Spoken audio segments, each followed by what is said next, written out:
Oh, oh. Okay, I think we're live. So I wanted to start this live stream to kind of go over some of the information that's coming out of Iran right now, and I don't know where this is going to go, but I want to go over Twitter and go over the Wall Street Journal and some of the other sources of information. And you know what? Join. It's funny. I'm gonna text my boss and see my old boss to see if he wants to go live. This is an Intel guy, Major Adam Kraft. But I'll do that in a second here. So I guess step one here. Let me go to my combination window here and the current time in Israel. So the current time in Israel it's 3:43 a.m. So I don't know how many time zones Iran has. All right, so it's 4:14 a.m. So this probably started around 2 or 3 in the morning. That just kind of gives you the cover of nightfall. And the first thing I want to say here is, I have a lot of Iranian fans, and I hope every single one of you is safe, and I hope your parents are safe, because you might see Iran attacking things like IRGC compounds or various buildings. Well, those buildings have janitors, right? Those buildings have night watchmen, and these are just people who are trying to make a living. No different than a janitor who works at CIA headquarters, right? So let's kind of keep those people in our thoughts, and hopefully Israel can kind of limit the amount of collateral damage, which is another reason why you do this at night, right? So there's fewer people on the road, there's fewer people in buildings. Shalom from Tel Aviv. Thank you for the content. Well, thank you. I appreciate that. First thing I want to do is I'm going to kind of keep chat open here. And also, if you're a Substack subscriber, I'm going to have my chat open. So I'm going to create a chat thread in Substack. Iranian live attacks, where we can talk there. Oh, Iranian live attack. So that's where gonna have Substack and a window open here as well for anyone on Substack who wants to talk.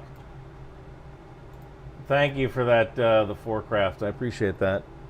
All right, so step one is I wanted to go over to Twitter. Now, there were a couple of things here. There's not a lot of information coming out. And actually, I kind of wonder if Live UA Map has a map of Iran. Yeah, there it is. There's Iran.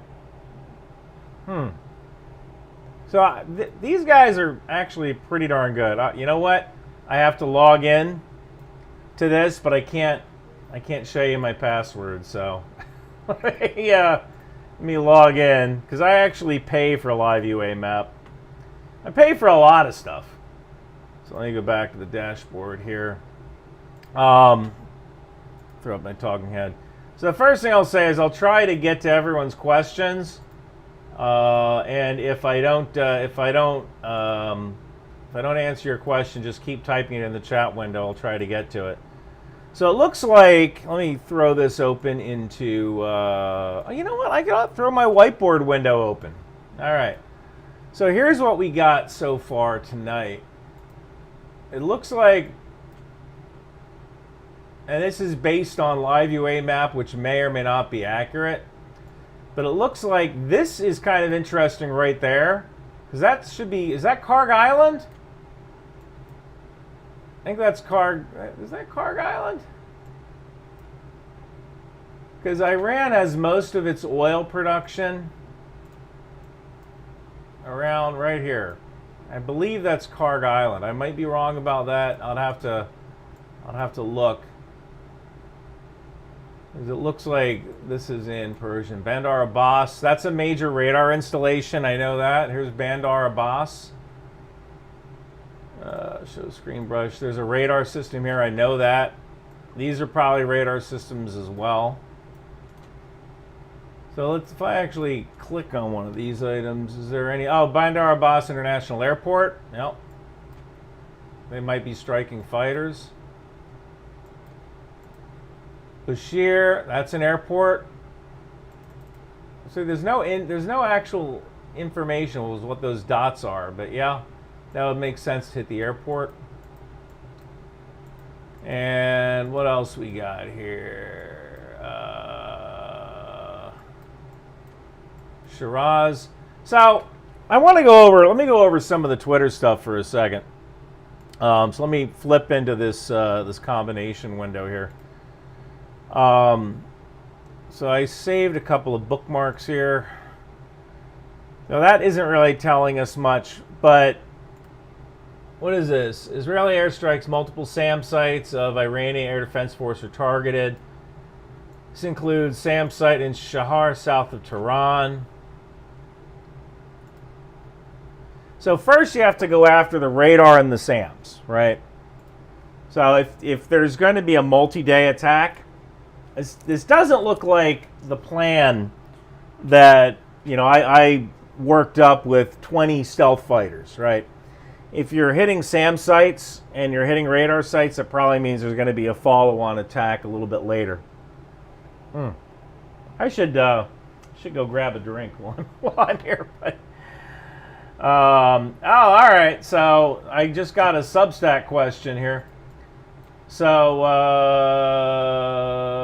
what do you think Israel hit on Substack? What do you think Israel hit? Looks like they're hitting radar sites and airfields.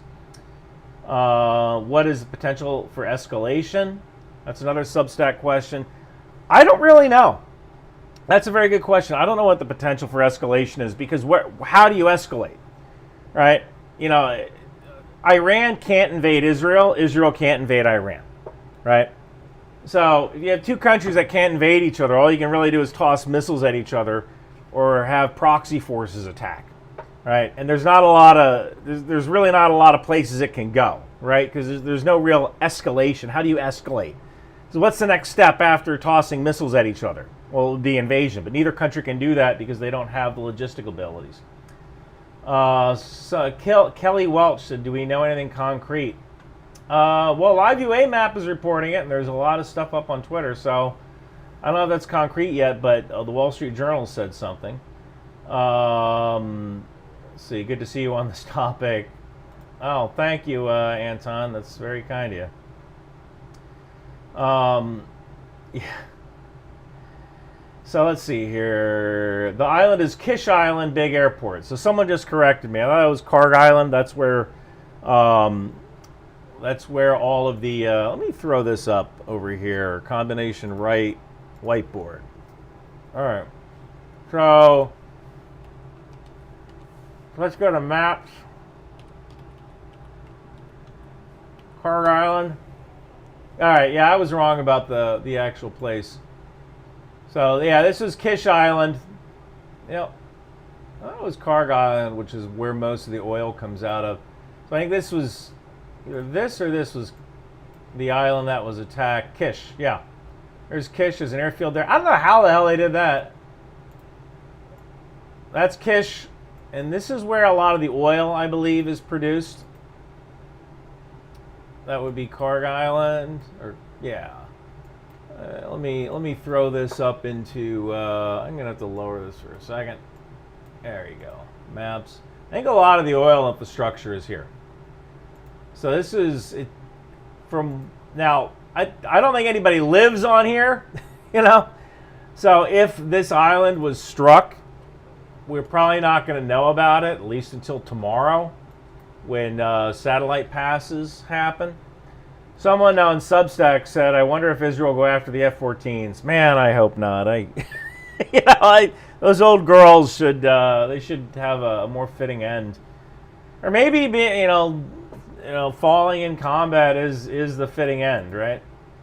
I would just prefer no Iranians get hurt in this. But unfortunately, that's war. So this thing right here, I want to talk about this for a second. And this was in my actual my thumbnail. So this missile here, and let me throw this up into the whiteboard. This is a type of missile called the Air Laura. Right here. It's the Air Laura. It's sort of like a fighter-launched ballistic missile. And this is a relatively recent development, the Air Laura. So I knew about this back when I did my original video, and I actually mentioned the Air Laura in a correction video I did. I didn't want to talk about the Air Laura because, as far as I know, the Air Laura wasn't operational. So if they are using Air Lauras, it might certainly be operational now. And these ballistic missiles will allow you to attack a target from very far away. We don't know the range of the Air Laura, but Israel was working on a missile. I wonder if this, they called it like the Blue Horizon or Blue Falcon. No, it wasn't Blue Falcon. There is a name for this. I should text Preston Stewart. Let me text Preston Stewart and ask him what the name of that missile was. Because Preston, he did a video about, there's a ballistic missile, I forget the darn name, that Israel used to practice for its Arrow 3 system. So they would launch this ballistic missile and then the Arrow 3 would shoot it down. The name of that...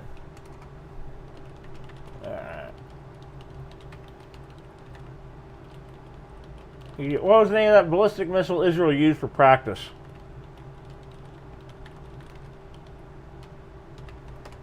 All right. Boy, I'm getting a lot of stuff here.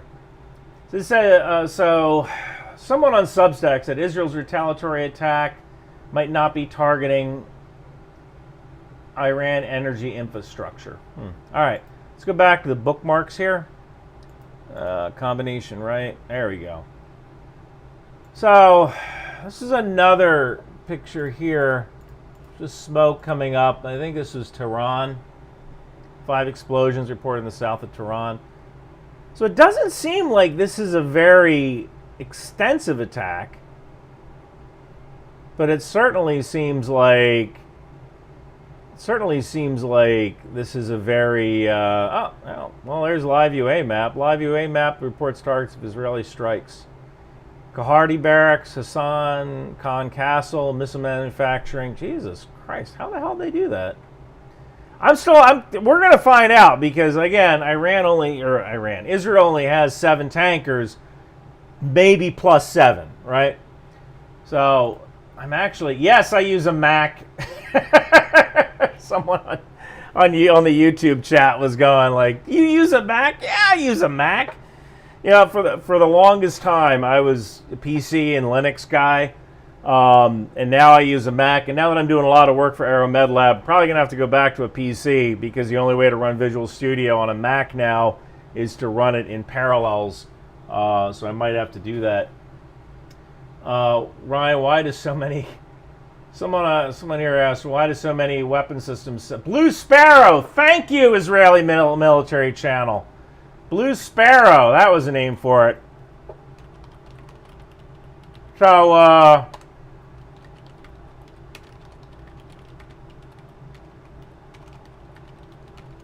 so Preston Store got back to me. But he was... someone else got me first. It was Blue Sparrow. That was the name of the system. So someone said, take your bachelor chow if you plan to stream all night. I actually already ate. I had a steak. Tonight. All right, here. So let me go back up to home. Any other news come in? No. All right, let's go back to the actual live UA map. Live UA map is pretty darn good because people will actually send information to live UA map and they'll corroborate it. So let me throw up the whiteboard here. And what's interesting is it seems like some targets, I heard some targets in Syria were hit as well. I would imagine that that might have been done in order to kind of open the door for follow-on forces. So taking a look at Tehran. So this is Iranian users are reporting internet disruptions in Tehran. Now that could be a cyber attack. All right, so we talk about full spectrum warfare, right? Or multi-domain operations.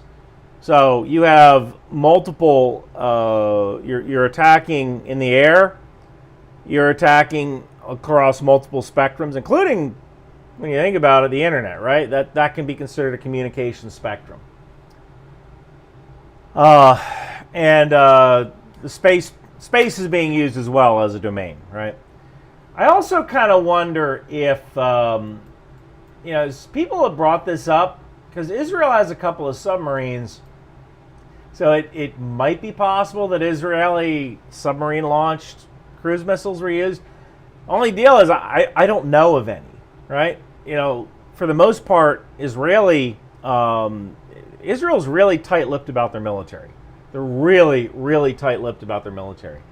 And all militaries are tight-lipped about their submarine service. So you can imagine Israel is like, they don't talk about their submarines at all. So we don't really know. We don't really know if that was going on. A year and a half left till 40, still pass above PT pre-surge. When do I expect the call? Let me buy you a round in DC. Thank you, Ebola Warrior. It's funny you say that. I don't expect this to turn into anything bigger. I really don't, because where do you go from here? Popeye missiles. Yes, that was it. Popeye missiles were the submarine-launched missiles. But they have a really crappy warhead, something like 750 pounds. Not a lot you can do with infrastructure with a 750-pound warhead. Could work against an oil refinery, could work against a SAM site. But yeah, that was it. It was Popeye missiles. So let me see if anyone else in Substack is talking. What is the purported size of this? Do you think if there was any international assistance? So that's a question someone from Substack asked. Do I think there was any international assistance? I don't think so. So looking at the map again, let me try to open this map up. Even though like the way I have my monitors set up, I can't really see the whole thing. So we got one. So why is that a target? What is that considered? That's not coming through. So let's ignore the dots for a second, and let's just focus on, it is pretty amazing how big Iran actually is. So what does this say? Iranian fighters are flying in the sky of Sandaj right now. Good luck, boys, because you're going to have a tough time of it. So we got one confirmed, 7 explosions heard in western Tehran, right? 7 explosions. We don't know the size of that, but you could probably say 7 explosions, multiple weapon systems, so maybe that's 2 fighters. What's this? It's curious, some of the sounds. So air defense is kicking off. This apparently the airport's kicking off. So I'm looking for any kind of fires in western region of Tehran. I don't know. I mean, maybe we're talking about, like I said, 20 fighters or so, at least for now.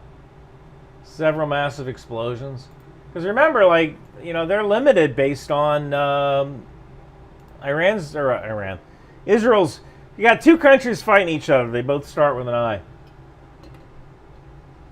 Someone said, Ryan, what are you smoking? What am I smoking? I like Lanceros a lot. And this is, sucks getting old.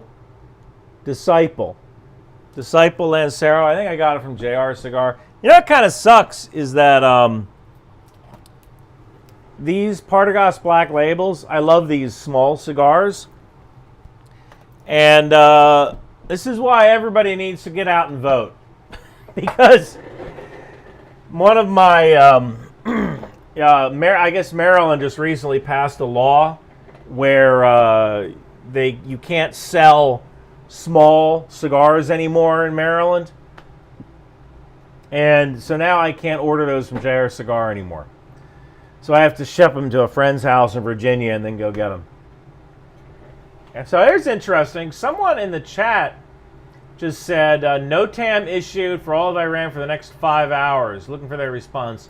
NOTAM, that means like notice to airmen or something, right? NOTAM. So I just want to make sure of that. NOTAM. Let me throw this up into the combination right. Yeah, NOTAM.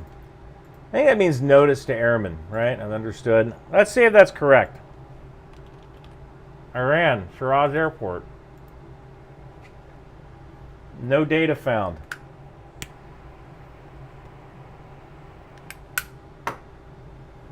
Yes, and Salas, it does suck to be a civilian in any one of these areas. Absolutely. Go take your meds. That's funny. The red dots are not strikes, just highlighting important infrastructure. All right, thank you. So someone just said, just now, explosion heard in Hormuzgan. I have to learn how to pronounce. You know, I have enough trouble with English being from New Jersey. And now you want me to pronounce Persian words. Hormozgan. Hormozgan. Explosion heard in Hormozgan. So someone on Substack asked, what is the end goal here? Or I guess the best case scenario on how this ends? Best case scenario on how this ends is Iran realizes the folly of their ways. They decide to reach out to the West to become peaceful. And they stop funding these militias. And then we can open up trade with Iran and go visit there someday, right? That would be the best case scenario. Okay, so notice to air missions. All right, so I guess notice to airmen. So someone just corrected me here. Notice to airmen is now called notice to air mission. I guess they're being inclusive now. So someone said, seeing on Twitter that a nuclear research site was hit, several explosions heard in cities south of Iran. South of Iran. Cities south of Iran. What's south of Iran? The freaking Gulf is south of Iran. Or you have Afghanistan, that's south of Iran. Several explosions heard. You mean south of Tehran? I mean, south of Iran is like the ocean. Unless we're getting into Pakistan. I love Pakistanis. They're awesome. That's what south. Well, that's kind of west of or east of Iran. Yeah, south of Iran. So you must mean south of Tehran. Let me reinitialize this. Stop it! I paid for your thing.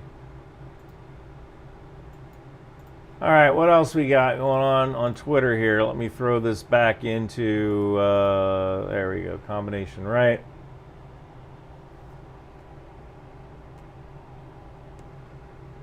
So I don't really see much here. Oh wait, what did it say?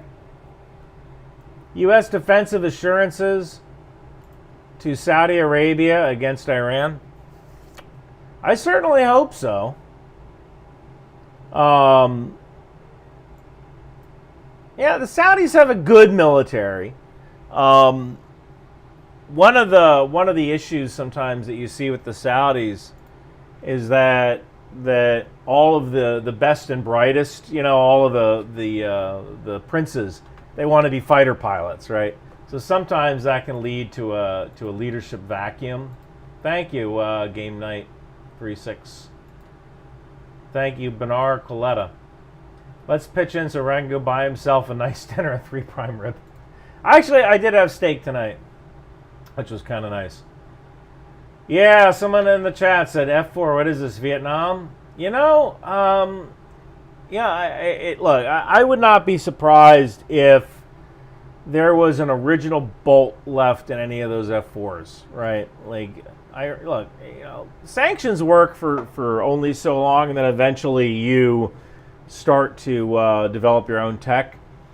And you know, you look at something like the F-16. The F-16 has been around for what, 50 years? Probably about 50 years. When was the F-16 manufactured? I want to say 1979.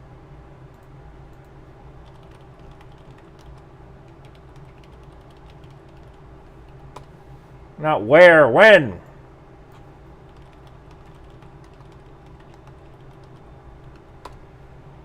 $1978.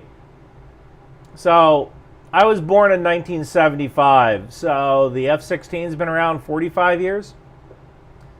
Right? And it's a good platform, right? It seems to be working. It seems to be working as a platform, but we rip out the tech, we put in new tech, we put in new electronics buses, new computers. So I wouldn't be surprised if Iran has done that with, thank you, John Kennedy, it's very kind of you. I wouldn't be surprised if Iran has done that with their F-4s. Might not be the best tech that they can get, that you might be able to get in the West, but, I got to tell you, it seems like every Iranian I've ever spoken to wants to be an engineer. So, they probably got some pretty good engineers over there. Someone here said, I'm a veteran paramedic in the IDF, saw some crazy stuff in my time. I heard you work supplying Hoblo with drones, and that's pretty neat. Yeah, it is pretty neat. Now I just need $1.6 million.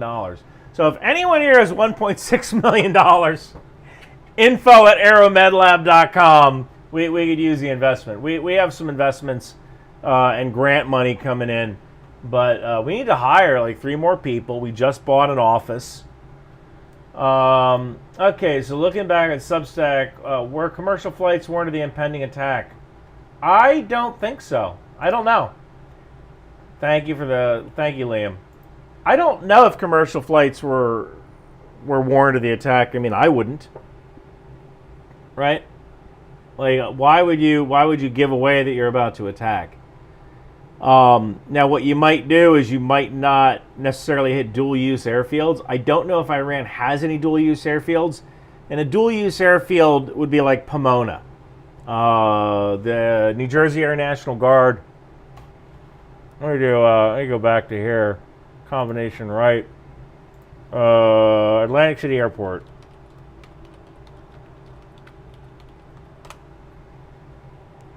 So Atlantic City International Airport. It's an international airport? So they have, I want to say, is this side? There are F-16s based here from the Atlantic City. Yeah. Coast Guard. I know there's F-16s here. But there's a, oh yeah, here it is. So this is the 117th Fighter Wing.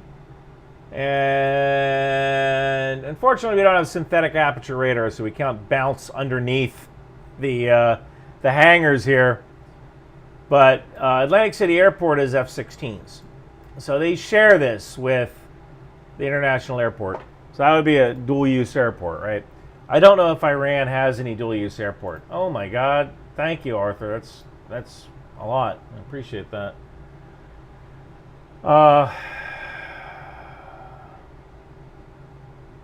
Yeah, Burlington. Yeah, Burlington is F-35s.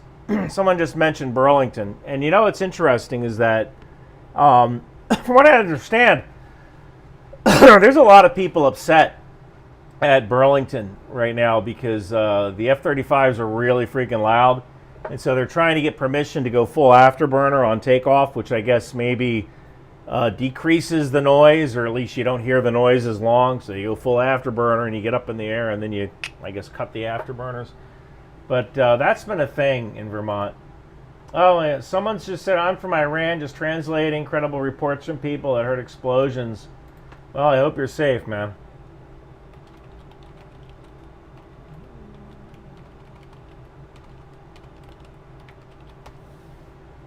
All right, I hope you're safe. I love my Iranian fans. When Masha Amini was murdered, and that's what she was murdered by the religious police because she didn't wear a hat correctly, right? People from Iran reached out to me. They said, Ryan, be your voice, please, speak for us, and Oops, I managed to release the entire Iranian police radio spectrum on the internet. But, you know, hoping that people could build jammers or something. And, you know, unfortunately the protests kind of petered out. But, you know, I got to know a lot of Iranians. And this one Iranian dude, he wrote me and was like, Ryan, you know, he couldn't wait to get a visa and go to Germany to study. You know, I think his sister was in Germany, and he wanted to go to Germany and study and get the heck out of Iran. It's tough when you live in a country where, you know, these old bearded fools run everything, right? And you're stuck, you know, you're stuck living under their thumb. I love all my Iranian fans. There's this one woman, she lives in Arizona, and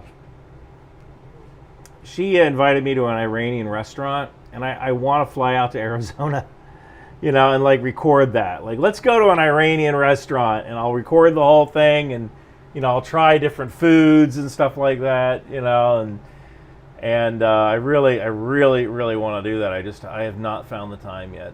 It's hard between Aeromed Lab and YouTube and Velocity, and I'm actually surprised Newsmax hasn't messaged me yet. Like, Ryan, can you come on? They'll probably do that tomorrow, though. Let's see here. Jimmy Boone. Oh, Jesus, Jimmy, thank you. That's very kind of you. Let's throw this back up on combination right. And, of course, you know, I'll probably do this. Oh, I was talking about Saudi Arabia. So the last, I believe, Iran launched an attack against Saudi Arabia, I want to say in 2022. Maybe it was a ballistic missile and drone attack.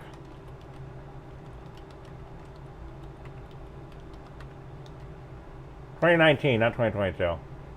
Yeah, part of the Houthi spillover.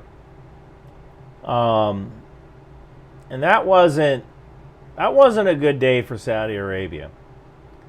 So hopefully Iran will stay out of this, and they'll just let this be the last thing. Someone said, Ryan, do you think North Korean troops are in Russia?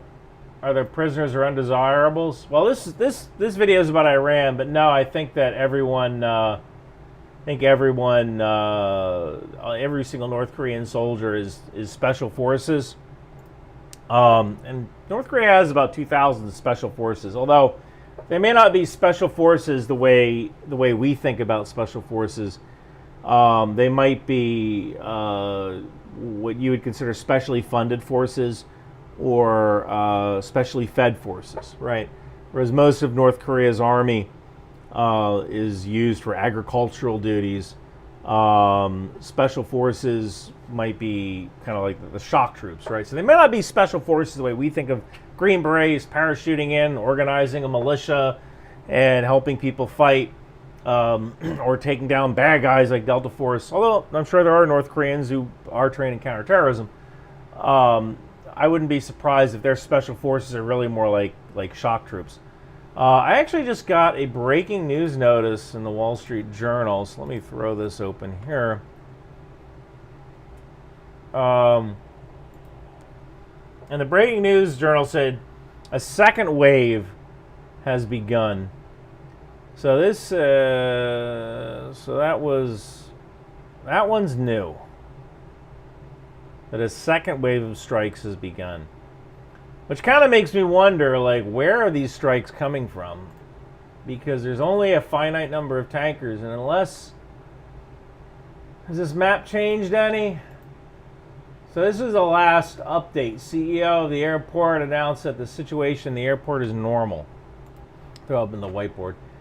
The CEO of Imam Khomeini Airport and the director of Mehrabad Airport announced the situation in the airport is normal and the flights continue to operate according to schedule. So this hasn't been updated since 12/16. There's no U.S. involvement, which is interesting because the U.S. has the tankers, right? Like I don't know how Israel can pull this off for the Cigar and Alcohol Fund. Thank you a lot. Thank you from the IDF paratroopers. You should send me a patch, Mir. I got Golani's beating you. Golani's beating you with the patches. I used to live in Saudi. Someone said I used to live in Saudi. Lovely place. They love Americans. I'm trying to think. I don't think I ever met an actual Saudi. I met a lot of contract workers from like India, Sri Lanka. I don't think I ever met an actual Saudi. I don't think I've met an actual Qatari either. Ryan, Ukrainian here. How do you envision targeting foreign misinformation actors kinetically when allowing Ukraine to target inside Russia with U.S. weapons is considered too risky? You know, I don't think it's too risky to target inside Russia with American weapons. But I envision targeting foreign misinformation actors kinetically. That can take several forms, right? That can take the form of cyber attack. That can take the form of destroying the data center. That can take the form of wet work. You know, taking out very specific people.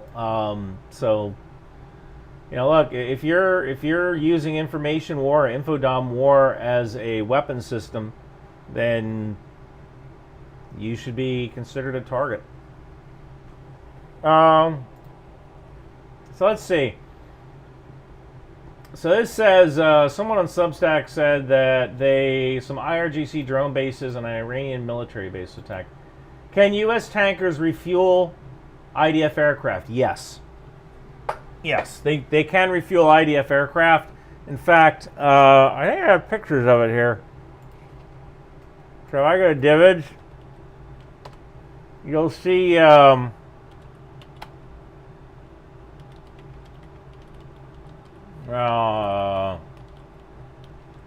Israel. I can't spell.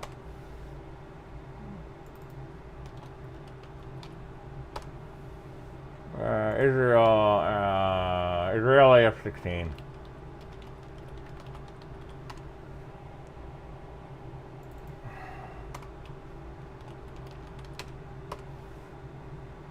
So you should see.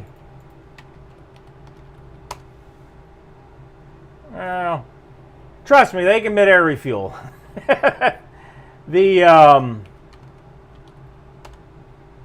Refuel. All right, that's what I do. Yeah, so this is the Air Mobility Command enables delivery of Israel's first F-35s. So this is a Tennessee Air National Guard KC-135 transfers fuel to one of Israel's first F-35s as the airplane makes its way across the Atlantic. So these refueling ports, let me throw this up in the whiteboard here. These refueling ports are universal, at least among NATO aircraft. Oh, come on, show screen brush. So this is the refueling port, all right? So a tanker lets down its boom here, plugs it in to this refueling port right here, and that delivers fuel to the aircraft. So Israeli aircraft are essentially American aircraft. I think even what was it, KFR? What was the name of that aircraft? It was like an Israeli copy of the Mirage. It was in, I think that's what was used in Iron Eagle. Yeah, the movie Iron Eagle. Thank you, Michael Murphy. That was really kind of you. Thank you, Edward. Appreciate that. You're my spirit animal. Do you like Angel's Envy? Yes, I like Angel's Envy Rye. So in the movie, what was the name of that? It was KFR? I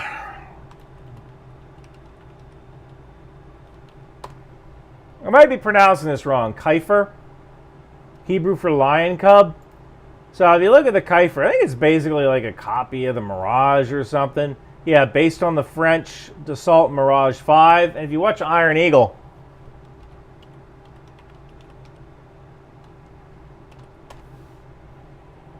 so if you watch the movie Iron Eagle, which I know I'm older than a lot of you guys who are probably watching right now, but these F-16s were Israeli F-16s.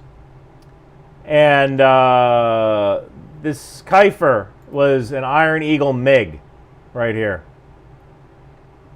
So, yeah, I think the production company, they did a lot of, they worked with the Israeli Air Force. Thank you, Matthew. It's very kind of you. Please ban the Troll MG. I don't know who the Troll MG is. The Troll MG. Maybe I should have a mod or something. I don't know.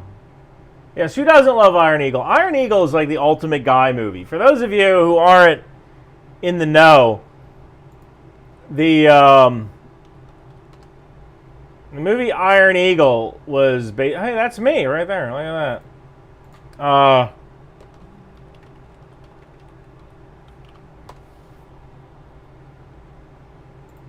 The movie Iron Eagle was about a kid whose father is in the Air Force. The kid is like a pilot. He knows how to fly like small aircraft, and his dad gets shot down, and nobody's helping him. So the kid gets him and his friends, who are all the children of military officers, and they get maps. Like they steal maps in a montage. Like, we're not gonna take it. Hopefully I don't get demonetized for singing Quiet Riot. Can I talk about how Israeli strikes would disrupt Iranian momentum in their asymmetrical pushing of the envelope of tolerated action? They launch missiles, but we say it doesn't mean anything. I can talk about that. But let me talk about Iron Eagle for a second.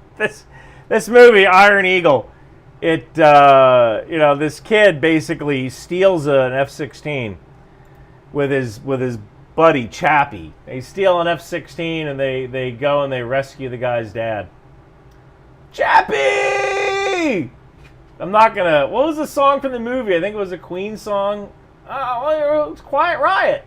We're not gonna take it. I saw Iron Eagle in the theater. You're not alone, geezer. But back to the question this one guy had, which was, can you talk about how the Israeli strikes would disrupt Iranian momentum in the asymmetrical pushing of the envelope?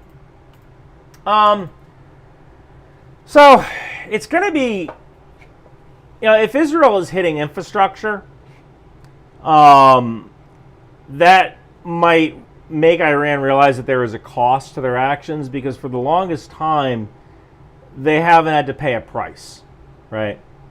They can support militias, they can cause terrorism, they can or enable terrorism. They gave the Houthis missiles, and the Houthis essentially shut down the Red Sea and the Gulf of Aqaba and the Bab el-Mandab Strait.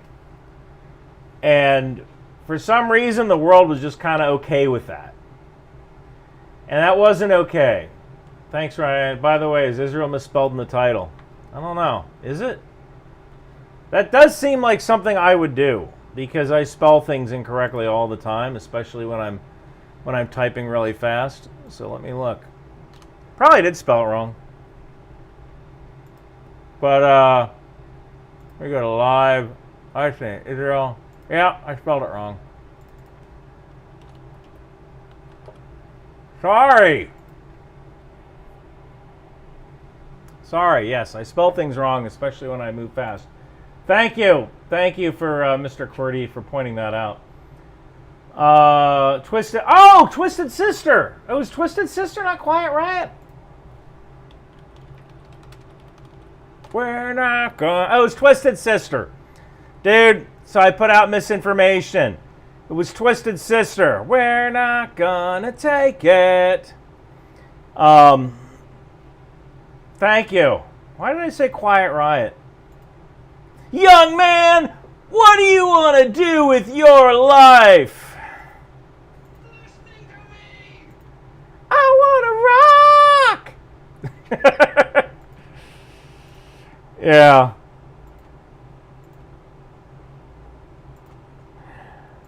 So, sorry, I got to answer that question now. The song was One Vision by Queen. Thank you. We're Not Gonna Take It is by Twisted Sister. You're right. Misinformation. I'll make a video about that. So I think that to answer the question, I think the big thing is that it might not destroy Iran's capability in the sense of supporting these militias, but it might make them question things. What's that lines on map guy's name? God, Sanchez or something? What's that guy's name? The lines on maps guy? William Spaniel. William Spaniel, this dude here. He has a channel that's kind of like geopolitics. Like I do weapons, right? Like I don't give a crap about lines on maps. But he's pretty good at, like, he draws lines on maps and says, hey, you know, you have to watch one of his videos. Let me see if I can throw this open here, because he'll draw like a line on a map and he'll go like, well, this does this and then this does this. I'm trying to find where he has these lines on maps. All right, well, maybe it's not in this one, but so if you imagine like there's different lines of pressure and influence and so on, like by Israel attacking, this might degrade Iran's influence and make them think, you know what, maybe we need to get out of this terrorism business, right? So someone said they say in the Israeli news they attacked a number of radar targets in Iraq, Iran, and Syria. I hope they didn't attack any radar targets in Iraq, because Iraq is an ally.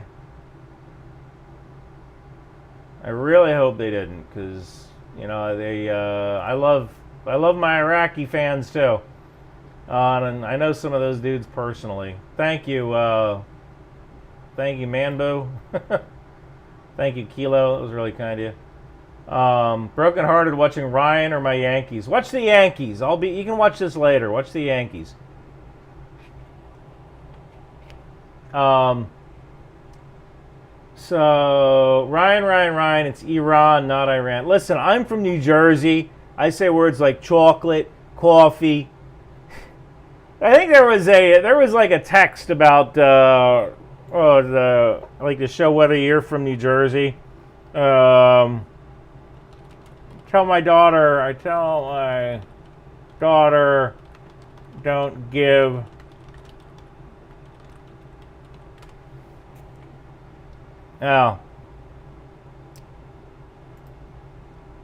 I told my daughter, don't give the dog the coffee. And what does my daughter do? My daughter gives the dog the coffee. Oh, yeah, this was it. Translation.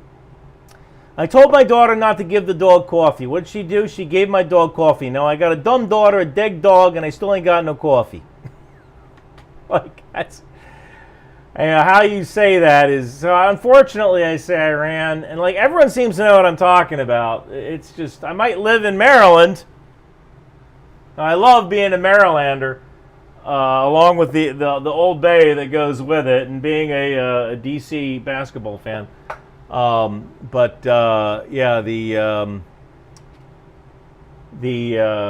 I say Iran. That's just kind of my thing. Now I just got a message on Signal from a guy named John, who said reports of F-35s over Tehran. I'm not thinking likely. What do you think? I said I'm not sure.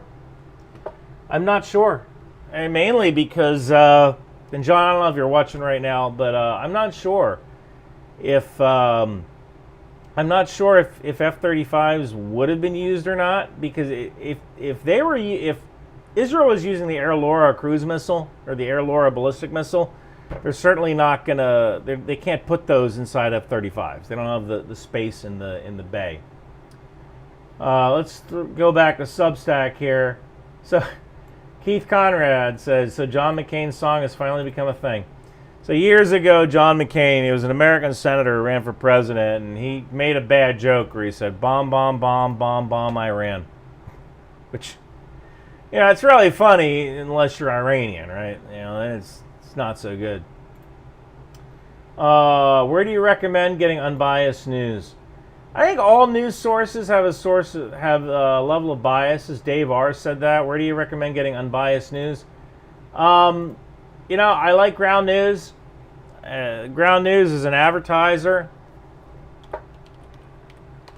But I actually do use ground news. This is kind of interesting. I should have gone here before. Thank you for that suggestion, Dave R. What's kind of neat about ground news, this is now turning into a freaking ground news commercial, even though they're not paying me, is that ground news, so let me throw this up into the whiteboard up here. What's kind of neat about ground news is that it shows you the left, the center, and the right, and how these stories are being perceived. So you can actually get like a bias distribution here. So right now, most of the stories on this particular subject are in the middle, which is where you want it to be, right? You want that. You want these stories to be in the center.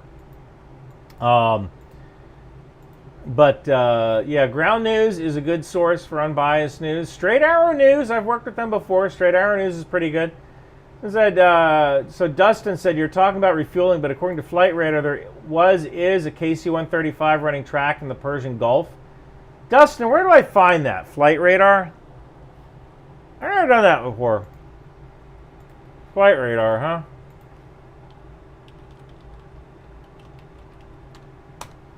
Now, there's a KC-135 running track. So a KC-135 is a, let me bring it up here, KC-135. KC-135 is a tanker aircraft, right here. So, you know, I've said this before. Please ban the troll message. You didn't take the pills. I don't know who you're talking about there, Manny Boo. So this KC-135. It's a mid-air refueling aircraft, and these things allow fighters to refuel to mid-air. And if there's a KC-135 running track, it probably means they're refueling someone else, right? I would not be surprised if when we found out there was going to be an attack, I would not be surprised if when America found out there was going to be the KC-1. Someone asked, is the KC-135 U.S. or Israel? It's U.S. Israel only has 7 Boeing 707s. We're talking like old Boeing 707s. Old. And they have KC-130s, which have like probe and drogue refueling. So I do KC-130. So these KC-130s can do mid-air refueling, but they use probe and drogue, which is a method where let me try to find a KC-130K refueling. There's an example of KC-135s refueling. These are Navy jets, all right? And let me throw this up on the whiteboard here. So the KC-135, they have a probe, like on a line, come out, and there's a port or a probe right here, and they have to connect into a basket. Kind of looks like a shuttlecock, like in playing badminton, you know. Actually, there's a better example of it here. You see that? Let me throw this up onto the whiteboard here. So this right here is the probe and drogue. You can see it right here. That's your drogue. So the probe has to connect into that drogue.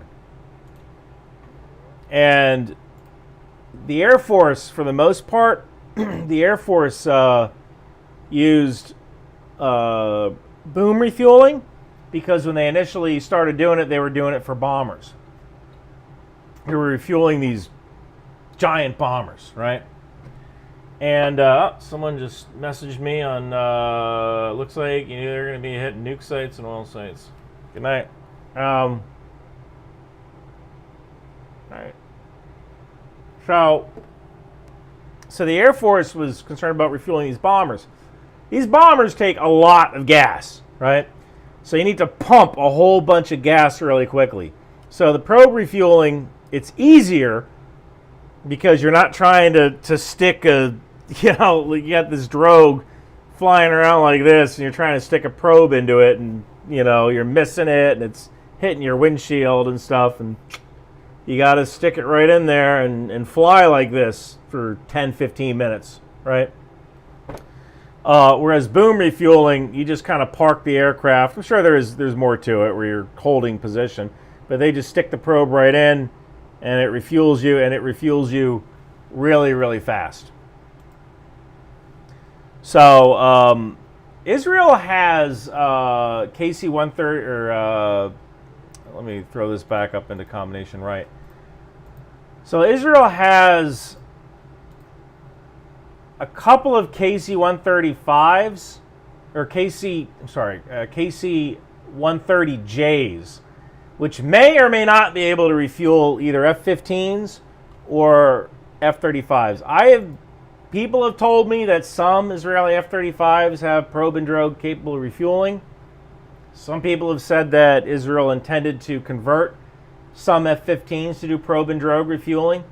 The last aircraft that I know had the F-30, I think the Navy model F-35 has a refueling port, but the last aircraft I know that had both boom refueling and probe and drogue was the F-105 Thunder Chief.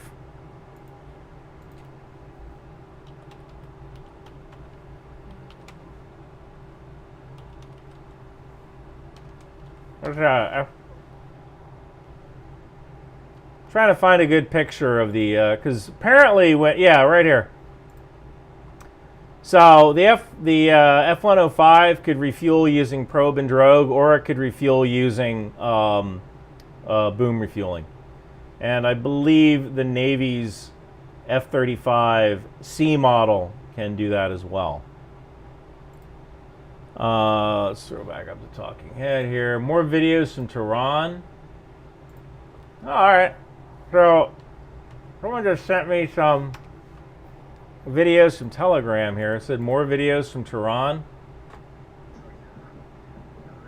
So we can see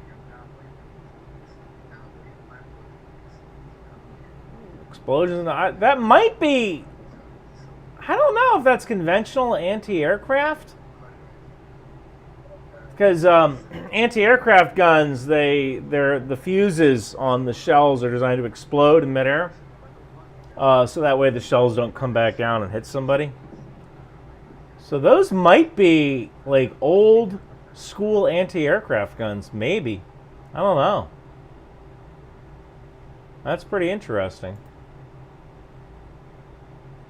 Thank you for that.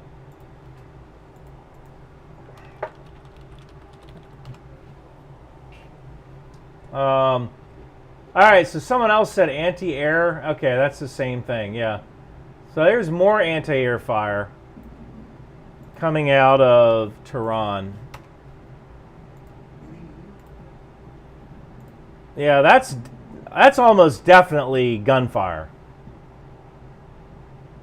That's almost definitely like old school. Like old school. Like old school gunfire. Like bullets over Baghdad kind of thing. Let's see if I can find that. Oh, thank you, man. That was very kind of you. So, if I look for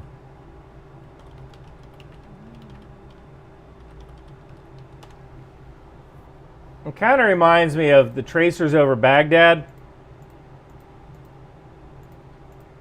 Because there were, Peter Arnett and Wolf Blitzer. I'm old enough to remember this.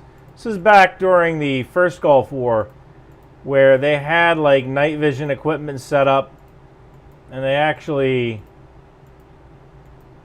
yeah, look at that.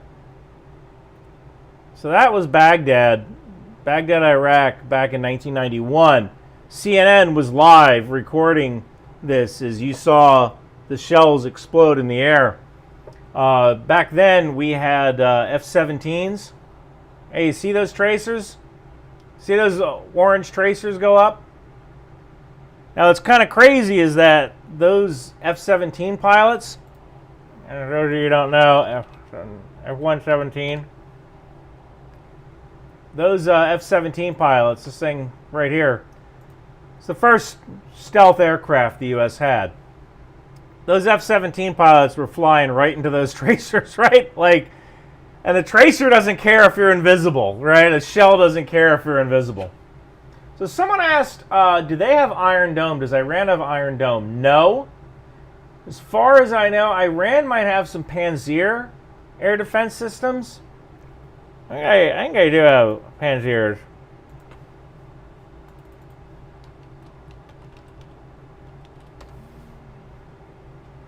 Iran, yeah. Yeah, so this says up to 10 vehicles as of 2012. Panzers, it's a good air defense system, but they don't have anything like Iron Dome. And, the only reason Iron Dome kind of works for Israel is that Israel kind of knows, yes, I'm an Anglican. Someone just asked me, yes, I'm Irish Protestant, which means I'm an Anglican. Well, really Episcopal, but yes, I'm an Anglican. So, someone else here, neither Iran or Israel is very forthcoming about battle damage. Do you see honest BDA being available in the days to come? I do not see honest BDA or battle damage assessment, bomb damage assessment happening in the days to come. That's just not what Iran would do. But, you can't hide things like fires, right? You can't hide major battle damage. And, another thing is you can't hide you can't hide from a satellite, right? You can't hide from satellite footage. And, in the next coming days, I might certainly buy satellite footage, which is, that's one of the reasons you need to click the link in the description below. Go to ground.news/Ryan McBeth, because satellite footage costs about $250 per photo. And us YouTubers are famous, not rich. Someone said Rogan Trump is up. Iran has really old weapons. I don't think any of them were effective. But you know what? We never really finished watching that. So let's look at this footage for a sec here. It's 40 seconds. I mean, that's definitely a AAA. You see that right there? Come out. That's AAA.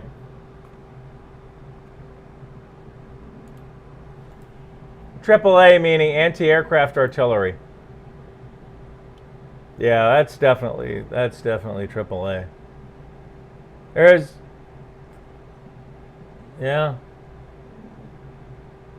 Yeah, so the only reason the Iron Dome really works well for Israel is that Israel is very small. And they tend to use Iron Dome in areas that, thank you, Arthur. They tend to use Iron Dome in areas where they know, they have to cover. So who is this guy? Vahad Online? I don't know who this guy is.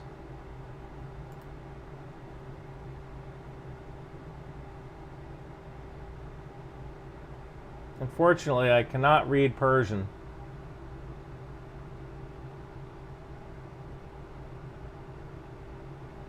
What I will do is I will grab this and I will send it to myself so I can kind of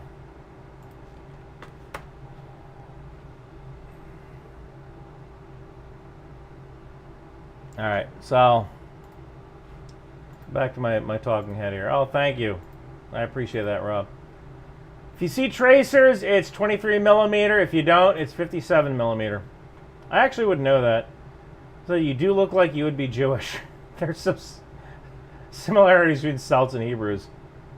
Yeah, I'm as Jewish as the average Irish Protestant, but I appreciate that. The Persians will thank Israel by the end of this. I hope so. I know a woman who who's Iranian, and she told me, like, Ryan, like, my parents were, like, screaming with joy when they found out this attack was going on because they hate the regime. And I get it. I can easily see, yes. We're checking here.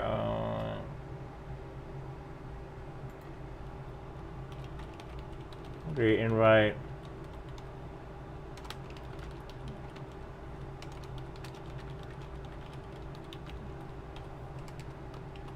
So I just got an email from this producer at the History Channel. They want me to do a show, and I have to get back to them because sometime mid-November I got to do a show at the History Channel. Hello from Israel. You guys are up early. So there was another thing I wanted to look at. I wanted to look at Haaretz. And I know a lot of people don't seem to like Haaretz.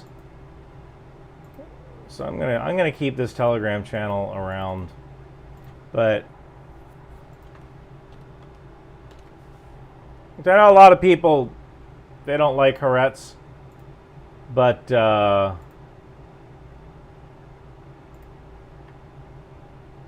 this says Israeli. So apparently, like, Haaretz is like worse than the New York Times. Thank you, Missouri Tactical. Ryan, my humble suggestion for your magic acronym: mission, audience, generate, infiltrate, catalyze. Thoughts? Well, could be better. Could be better. Yeah, maybe.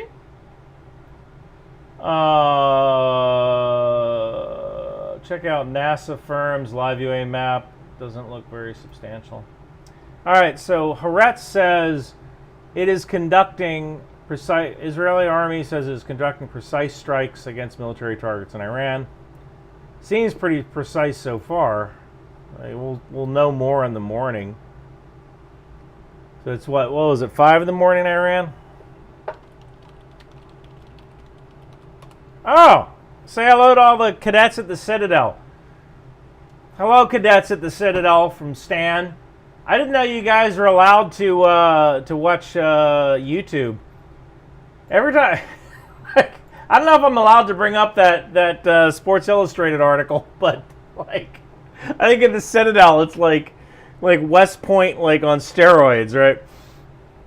So hopefully all you cadets at the Citadel are doing well, and you don't have to do pull-ups on top of a sword.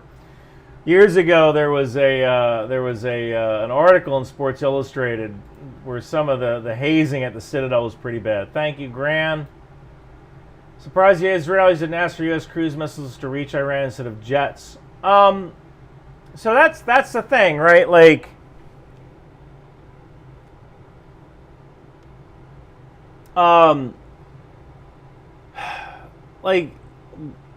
So many Israeli jets are American-made, but that doesn't necessarily mean they have the software that can interface with things like the oh my God, the new missile, not the JDAM. Darn it!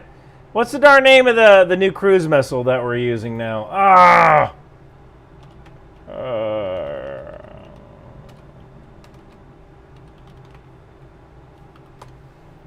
ACLM or the forget the darn name of it. Come on, guy, help me out. It starts with a J. It's like Joint Air Launch, JLCM. Oh, darn it.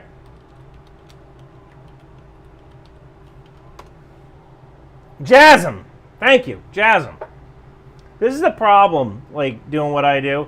You have to remember so much stuff, and usually I can, but remembering it, in the moment. So the JASM missile is it's a U.S. cruise missile. It's air launched, and the JASM, just because the U.S. has the JASM and Israel runs predominantly U.S. aircraft, it doesn't necessarily mean Israel has the software to fire a JASM. So it could take weeks or months to write the software and integrate the systems. Then you have to test the systems. It's one of the reasons why it was like amazing that Ukraine received the HARM, the high-speed anti-radiation missile from the U.S., and they were, like, I think it was within 8 weeks, they had fabricated a launcher that could fit on their MiG-29, and they had a box inside the cockpit that could control the missile. And I think they were using a laptop to, like, download instructions to the actual to the missile. They would use a laptop to, like, pre-target the missile, and then they'd have to fly. One of the advantages of Israel getting the F-16 is that now the F-16 has the software that can support the HARM. So you just fly until you get lit up by enemy radar, and then you fire a HARM right down that beam because the software is integrated. So that's why the U.S. can't just give cruise missiles to Israel to use against Iran. It's because it would take a whole software development effort and integration effort in order to allow something like a JASM to be used. Vladinator says, "You're awesome, Ryan. I prefer to watch no one else than you during times like this. The best from Brisbane, Australia." Thank you. I loved Australia when I was there. Smoking laws I wasn't too crazy about, but Australia really doesn't have a cigar culture. Irish Protestant, traitor, definitely Jewish. I guess. AP News alert, Donald Trump has contracted a yeast infection. That's a little gross. I don't know how that would happen. But I appreciate the $5. What else do I have here? Let's flip this back over to the whiteboard, and I want to hop on to live UA map again. Do we have any updates? No. 2 hours ago, CEO? No. So, not much going on with live UA map. Let's throw this up over into Twitter. Combination right. Any notifications? We're not.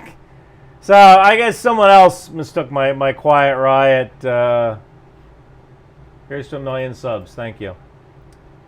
Someone said, help explaining this.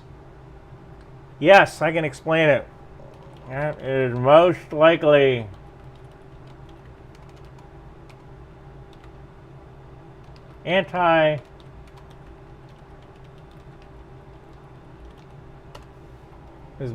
anti-aircraft artillery.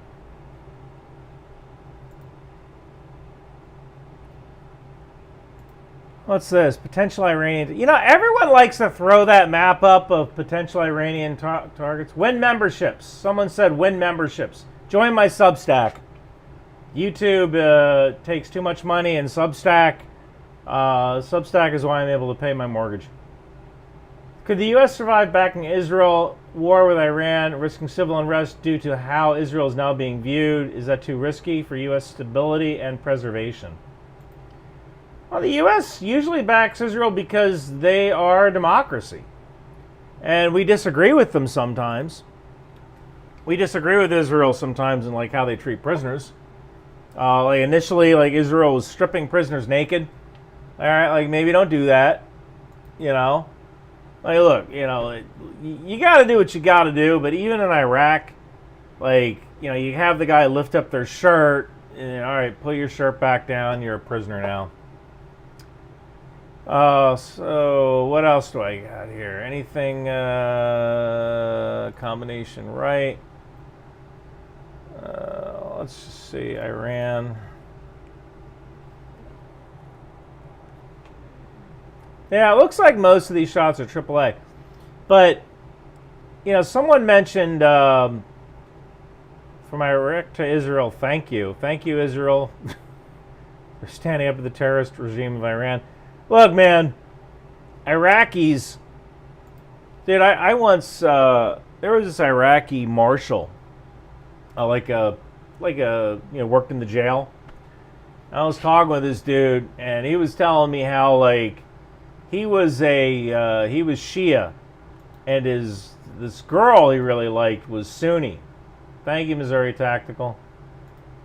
This girl he really liked was Sunni. And he wanted to marry her, and his parents didn't want them to get married. And he told me, like, Ryan, man, it wasn't like this before. It wasn't like this before Iran came in here and started funneling all this money into these Shia militias. And he just wanted to marry. He's told me, like, I hope to come to America one day so I can get married. Like, in America, we don't care what religion you are. You get married. Like, if you like a girl who's Shia, go marry a girl who's Shia. We don't care. It's so dumb. One of the reasons that my family is in the U.S. instead of Northern Ireland is because of sectarian violence, Catholic on Protestant, Protestant on Catholic.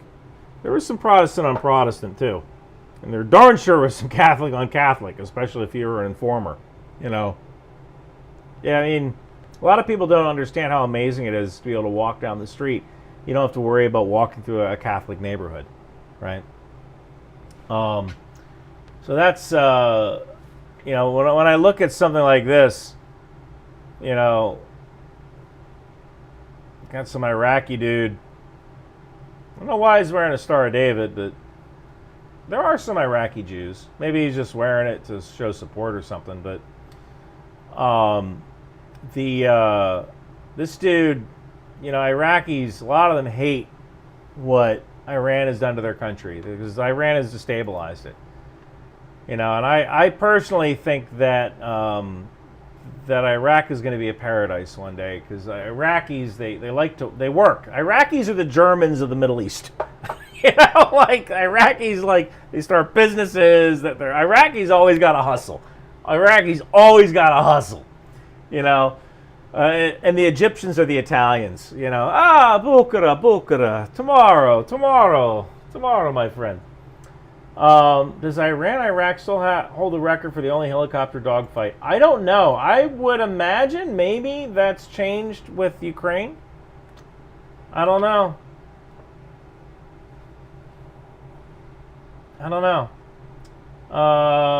What else we got here? Let's throw this back up into Twitter. Oh yeah, someone told me FlightAware. I mean, I don't know if this is true or not. This is Israel several blind. I don't know if this is true. Okay.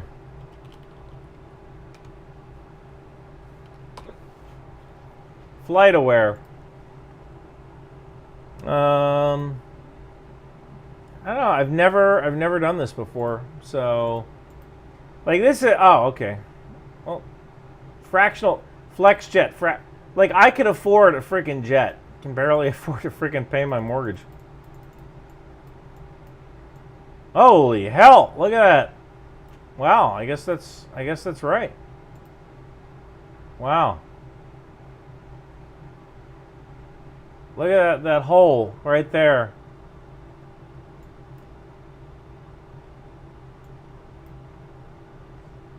Now, someone said that there was a U.S. AWACS flight type. Let's see if we can find a. Let's see if we can actually find a. KC-135. I don't know if that would be listed. What was the KC-135? What was that platform based on? Flight type? Medevac, general aviation, commercial airlines, cargo airlines. I don't know how to find. Does anybody know how to use FlightAware? Oh, Mike Campen asked, I'm sorry, what I mean is, do you think U.S. citizens would riot or revolt if Israel pulled us into a war with Iran? There's no war with Iran, Mike. I don't see a war with Iran. Mainly because, what does that mean? We invade Iran? How freaking big Iran is? It's huge. So any kind of war means you're throwing missiles at each other. And if the U.S. got involved, it would be a very one-sided fight. Like a very, very one-sided fight. The U.S. Air Force is just such an incredible organization that has such incredible global reach. I'm going to grab another cigar. I guess Guess I'm going to be talking for a while here.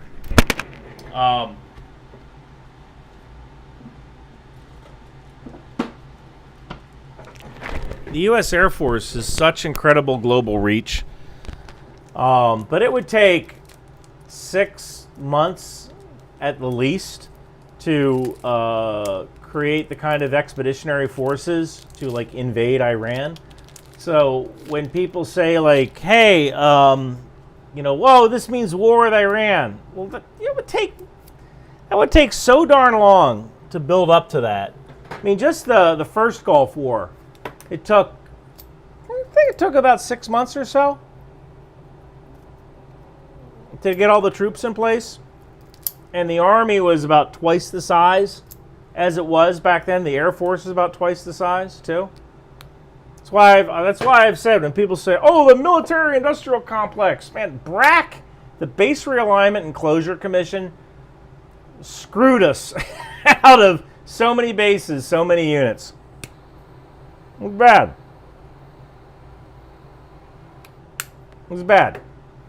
And there's no more military-industrial complexes. Barely even an Army and an Air Force and a Navy. We went from about a little under 600 ships down to like 245, 255, something like that. So someone else here asked, "Do you think this attack is a demonstration of stealth capability with a side offering of peace?" Pork roll. Yes, pork roll. So when you're from New Jersey, people are like, pork roll or Taylor ham, because it's the same thing. And in the North, people say Taylor ham. In the South, it's pork roll. I'm from the South, so it's pork roll. Do I think this attack is a demonstration of stealth and capability? I don't know yet. I guess we'll know as the night goes on. Whether the Israeli Air Force actually releases what they use to attack. But it could be a demonstration of stealth capability. It sure could be. Moshi says, "I hate it when Americans speak about dragging us into wars with the different administration. It would have been over a long time ago with the free Iran."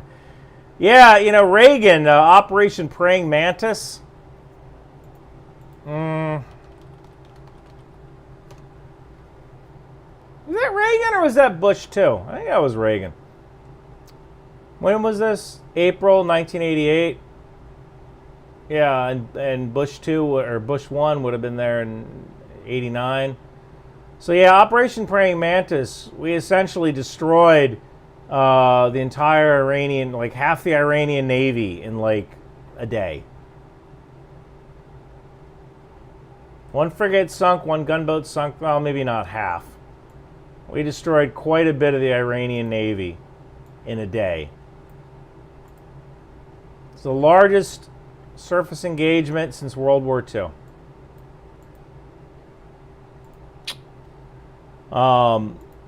Yeah, I mean, I've often said, like, if Reagan were in office, like this, like the world would look a lot different. But Reagan would also be like 110 years old. So someone just said the KC-135 is based on the Boeing 707. So I don't know. Let me go back to FlightAware. Thank you for that, Everett. And you know what? Let me just take a look at Substack real quick. There's a UK Eurofighter near Syria, call sign Romeo Romeo Romeo 669960. Someone on Substack mentioned that. I've never used FlightAware, and I don't know how to. Oh, you know what? Maybe you need like the paid version. Maybe you need the paid version to. You need the paid version in order to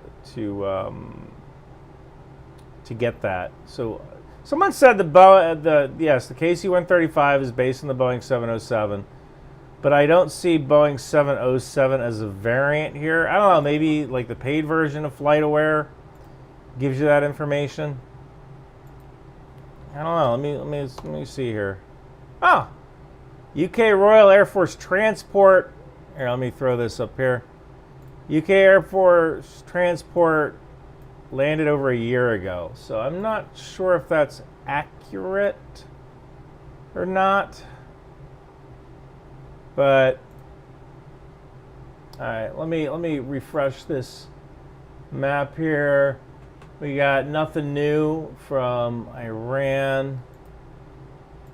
And Wall Street Journal.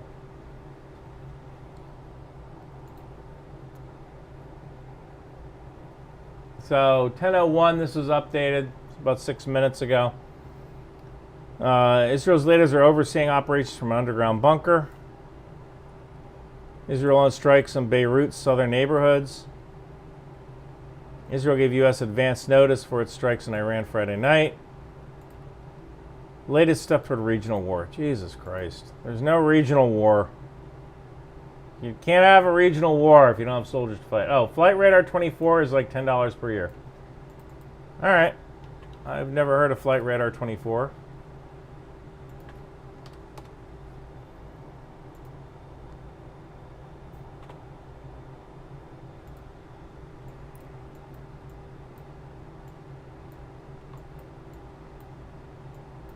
It's interesting. It doesn't seem like there's any in the sky over Iraq either.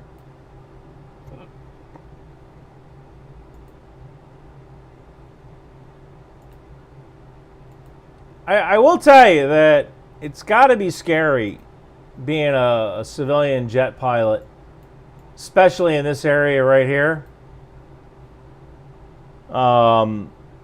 It's got to be scary being a civilian jet pilot because, you know, there might be some people with some itchy darn trigger fingers.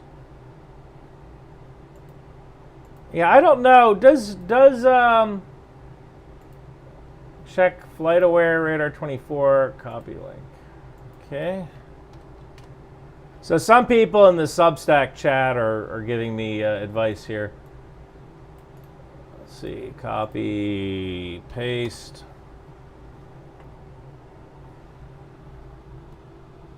Yeah.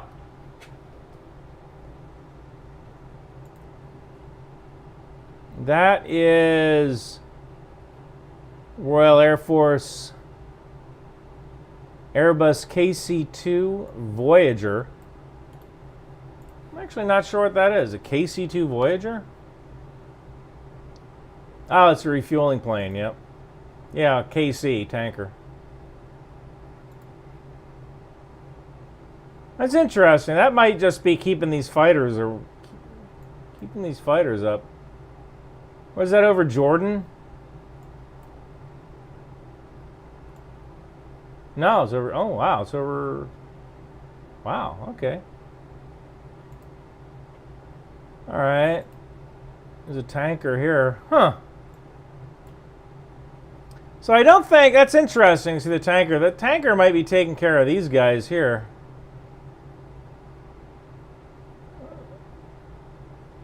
What's this? No. So that's interesting. These must be symbols of jets. Or of fighter jets or something.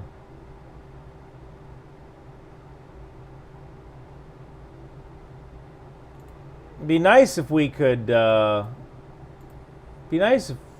filter based on type. Find flights, airports, and more. View map. Is there any way to track this? I don't know. Yeah, this is over Turkey, so I don't really know what's up with that. Unless these guys are just, they're just keeping an eye on things right now. All right. Let me go back to the chat here. Pork roll, Trenton.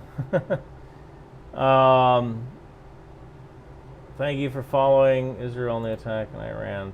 Flight Radar, thank you. We'll donate to the Flight Radar 24 subscription.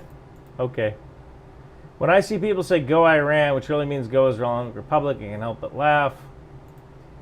You know, one interesting thing about that, and this is something that I learned from, I have a friend, I guess she's a friend. I'm going to call her a friend.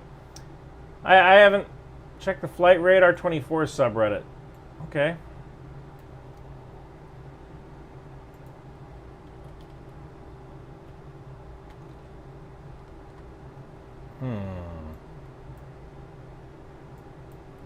All right, let's see here. Flight Radar 24.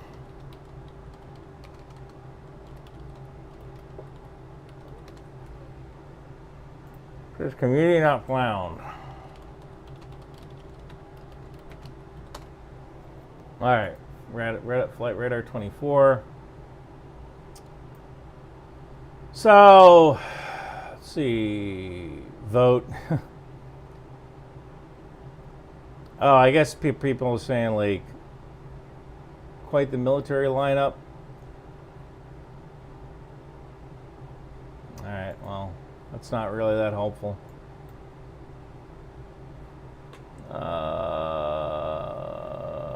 Let's see here. The best. I'm looking for anything else. Are we really surprised we don't see stealth fighters on a commercial website? Yes, I am not surprised that we don't see stealth fighters. Yeah, you know, people have asked me, like, what? You know, someone just said, why don't you use Flight Radar 24? I guess because I'm not like a plane spotter or anything. But yeah, for $20 a year or something, that probably wouldn't be a bad thing to get. I don't know. I've just never used it before. I've never had the need to use it. But I'll tell you, it's fascinating. You look over at this part of the Gulf, like there's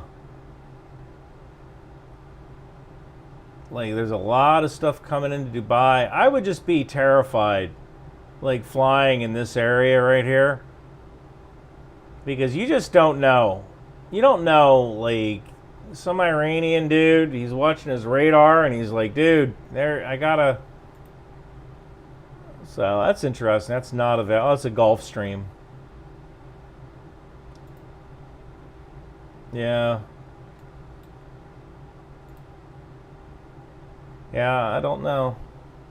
But it is interesting. Like, there's nothing in the air over Iran right now. All right, what else we got? Hey, flip back over here.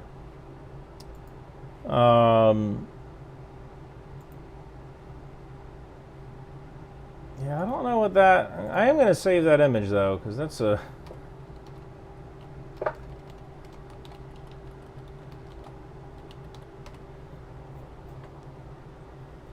So someone on Substack said, what determines whether a flight is visible on each website? I don't know.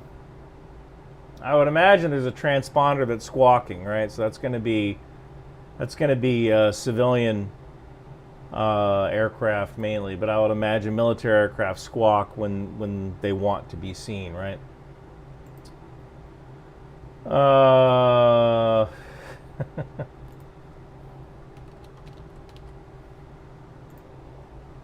What else do I have here? Let's throw this back onto Twitter. So this is kind of when Twitter, you know, really shines.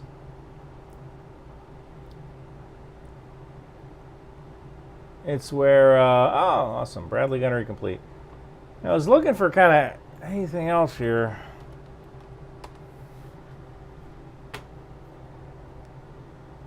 So this shows response to the months of continuous attacks on the regime in Iran against the state of Israel. Right now, the Israeli Defense Forces is conducting precise strikes on military targets in Iran. The regime in Iran and its proxies have been relentlessly attacking Israel since October 7th on 7 fronts, including direct attacks on Iranian soil. Like every other sovereign country in the world, the state of Israel has the right and duty to respond. Our defensive and offensive capabilities are fully mobilized. We will do whatever necessary to defend the state of Israel and the people of Israel. Yeah. You know, the two best days when you start a war, it's the day you start it and the day you end it. Oh, this is Baghdad-style flak. It will do nothing against an air-launched ballistic missile or cruise missile. Yep. If you want to see military only, try this source and click the U button.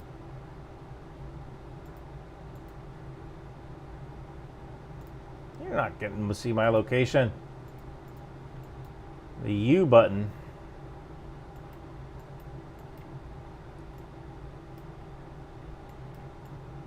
Yeah, not much going on here.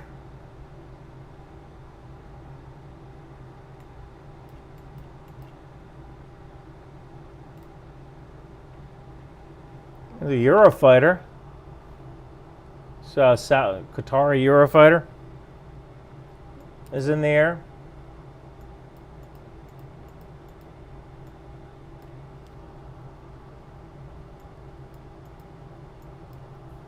I'm going to bookmark that. I didn't know that existed. Okay, here. What else we got? Anything going on in the chat? Flight radar. Okay. It's likely a Bayraktar. Yeah, hit the button at the top right. It's a U. Thank you. I got it now. Don't use the U. Add SIP Exchange's user-based flight tracking. Got it.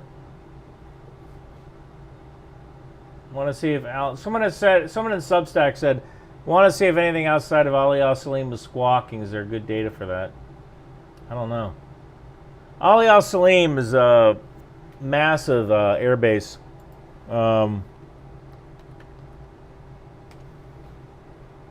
Massive airbase in, well, fairly massive airbase in Kuwait. It's usually where a lot of people fly in and out of when you go into Iraq. And I think that's pretty much it. I'm just kind of going over. Is it so? Someone said, "Is this going down similar to the way you sketched it out a few weeks back?" I guess I don't know.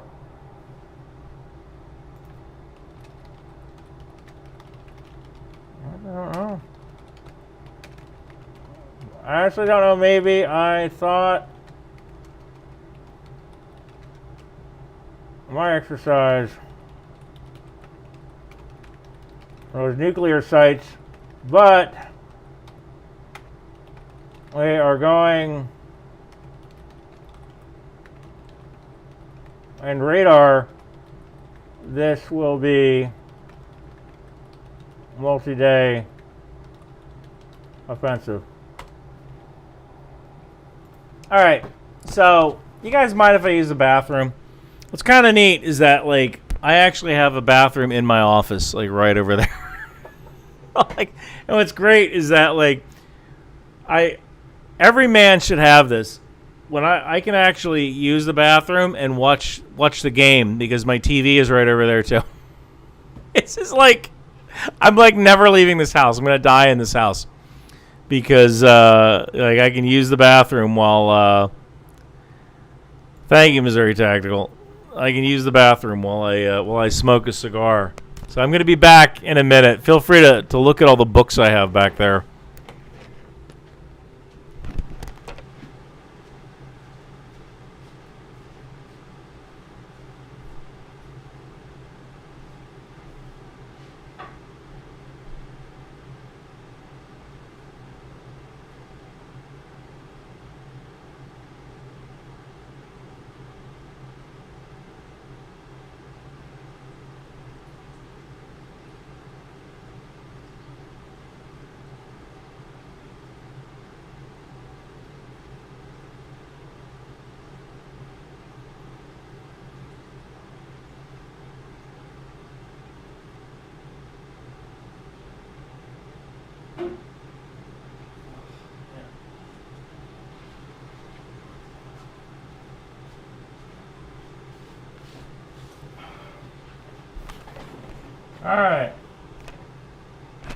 All right, we're back. I was about to drown. I was about to drown there for a second. So someone asked, would you recommend a career as an intel analyst? Yeah, I mean, you know, you're not going to be able to smoke pot, you know, and you're not going to be able to travel to China or Russia. But, yeah. Yes, I washed my hands. I wiped them off of my shirt as I was coming back. Come on. Yes, I washed my hands. What do we got here? Anything else up on Twitter? Let's see here. Hello from Lebanon. Ellie Kurza, hello from Lebanon. Let me tell you something, Ellie. I am I am. I'm listening to a book right now about Beirut, and man, I had no idea it was that bad. Like, it was bad. Like, you had the Christians fighting other Christians, you had the Christians fighting the Druze, you had the Shia fighting the Druze. Sometimes they would team up with the Druze. I read a little bit about Lebanon, but I did not really. Someone said slow down on the booze. I'm drinking water, dude.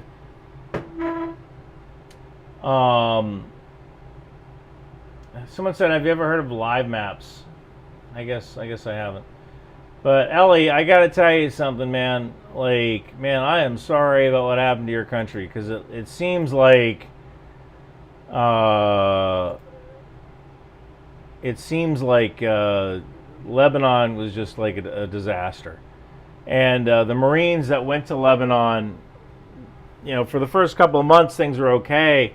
And once in a while, Marines would get fired at, like they would be in the way because people were trying to hit the Lebanese army and the Marines were in the way. And then it turned into people were shooting at Marines. And it got pretty darn bad there. So, yeah. I gotta tell you, man, it's gotten pretty darn bad in Lebanon.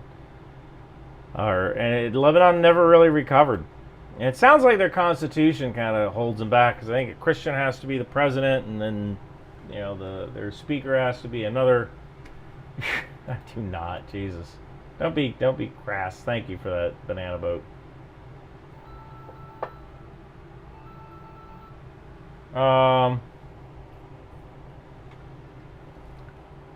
What else do I have here? So that's interesting. It's official. The F-35, the fancy wannabe flying machine, turned out to be a lemon. I don't know, dude. Israel seems to be using the F-35 pretty well. Starboy SAR. Another propaganda channel. Okay. Want to.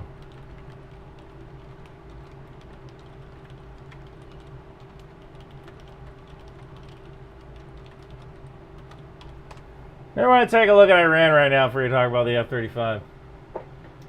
Do you see Israel taking out the Shahed drone factories? Maybe. I mean, maybe the next night. If they're going after, honest to God, SAM sites, surface-to-air missile sites, and radar installations, then that's phase one. And then phase two is you get to run around the country doing whatever you want. And I think for the longest time, the government of Iran, not the people, but the government of Iran. This is surreal. I'm drinking in my apartment, drinking a White Claw, watching Ryan Macbeth live stream a war. What is with White Claw? I do not understand White Claw. It's back there. That's a real drink, man.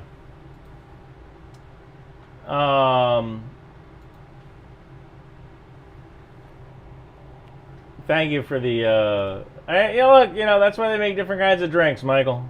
Some people like White Claw. I tried White Claw when I was on the Unsubscribed podcast. I did not like it one bit. Let's throw this back up. Combination right. So, explosions in Iran. I think this is all the same stuff. Yeah, the Russian dude loading a rocket.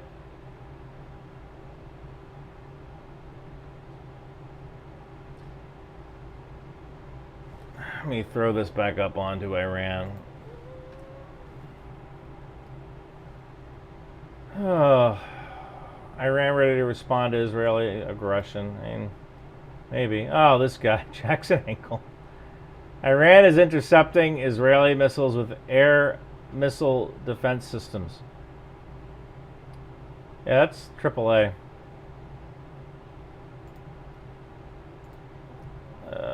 let me request community note.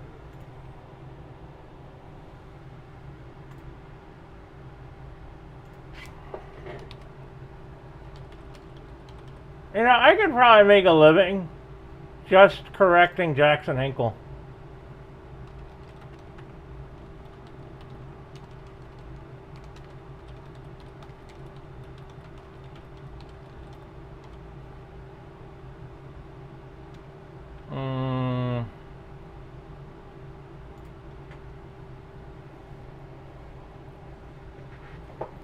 It says, meanwhile, an Iraqi drone made a direct hit in Israel. I don't know, direct hit in what? Any new footage here? I think we saw this before. That's AAA, dude. See those lines right there? That. Let me throw this up on the whiteboard. See how slow those are moving? Let me get this thing out. Do this screen brush. See that? See how slow those are moving? That is AAA. That's anti-aircraft artillery. And then you can see them explode.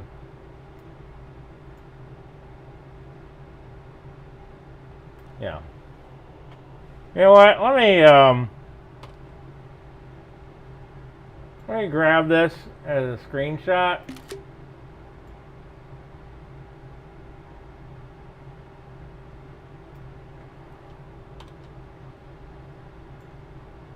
Missiles move a lot faster than that.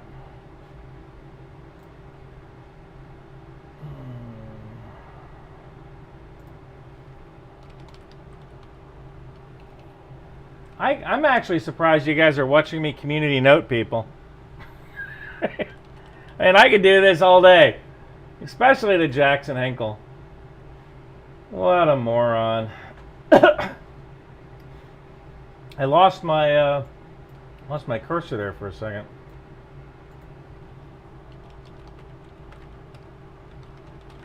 Speed of the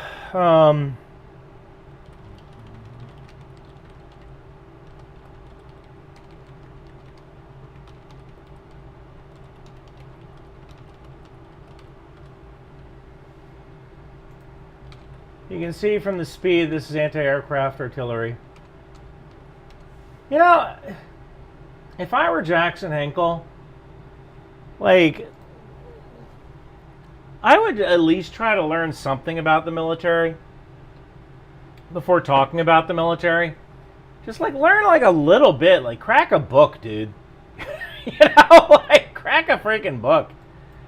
Like it's not that hard, you know, to just kind of learn a couple of things.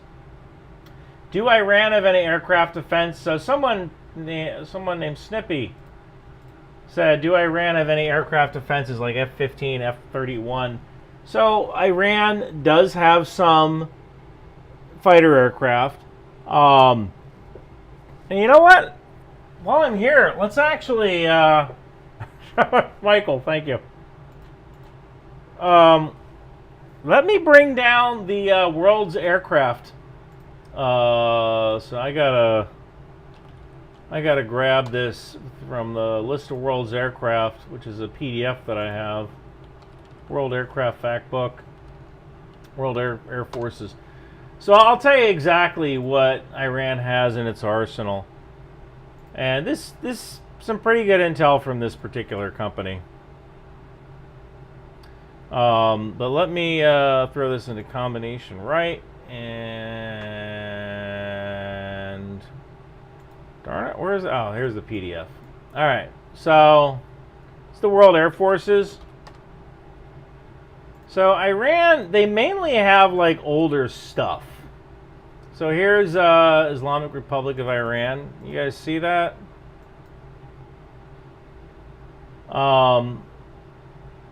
So let me pull this window open a little bit more. So Iran, they're up here, but then the list starts down here.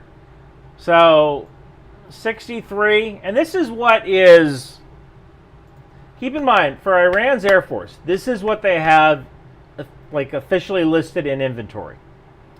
That doesn't mean they're all flying. So typically, for any kind of military aircraft, about 70% of your aircraft are not mission capable. They're down for maintenance. They're getting their oil changed. They're in their I think the civilians call it A-level maintenance, B-level maintenance, C-level maintenance, D-level maintenance. They're in a quarterly or weekly or monthly or annual maintenance where they have to like x-ray the wings for cracks and stuff like that.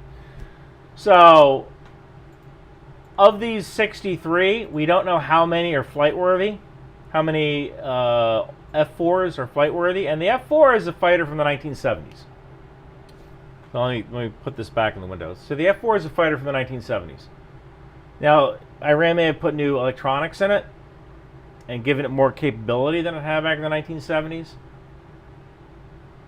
But of those 63, you can assume at least, assuming all 63 were somewhat flight worthy, at least 70% of that. 70% of that is, let me open up my calculator. What's 70% of 63 times 0.7? So 44. Assuming like every one of those is flight worthy, then 44 of Iran's aircraft, their F4s, are flight worthy. They have 35 F5Es. They have 17 F7s, and that's like, it's this old Chinese plane. It's like a MiG-21 copy.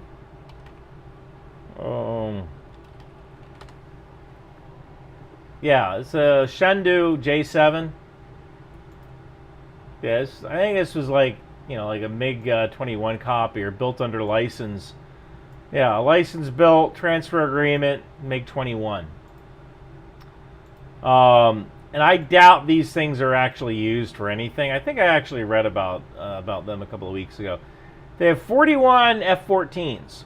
Of that, I don't know how many are running. And honestly,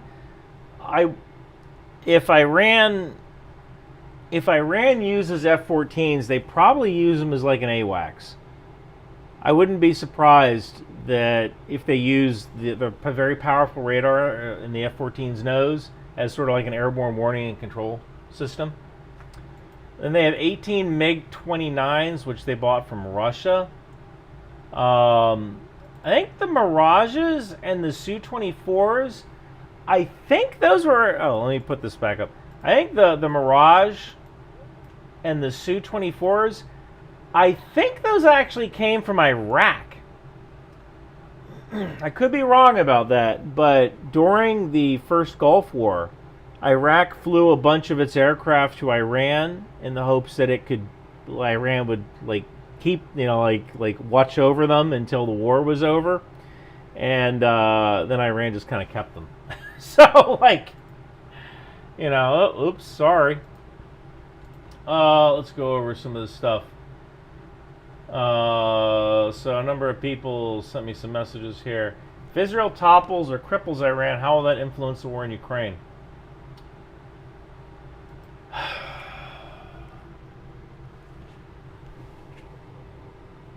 That's a good question. Probably wouldn't do that much because most of the Shahed production is in Russia now. Maybe some of the world's attention would focus back on Ukraine because what's going on in the Middle East right now is pretty much controlled by Iran. Iran's the puppet master, right?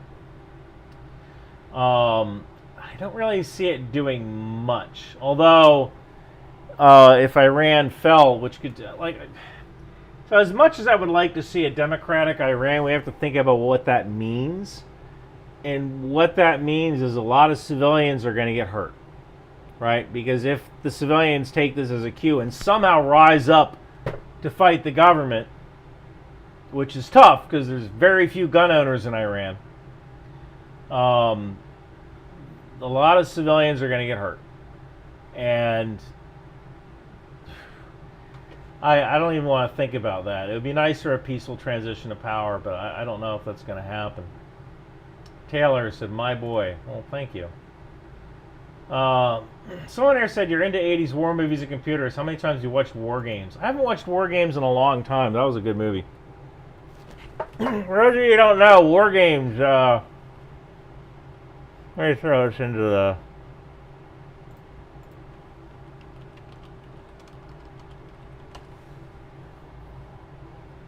War Games was it's a movie about like a teenage hacker played by Matthew Broderick, who he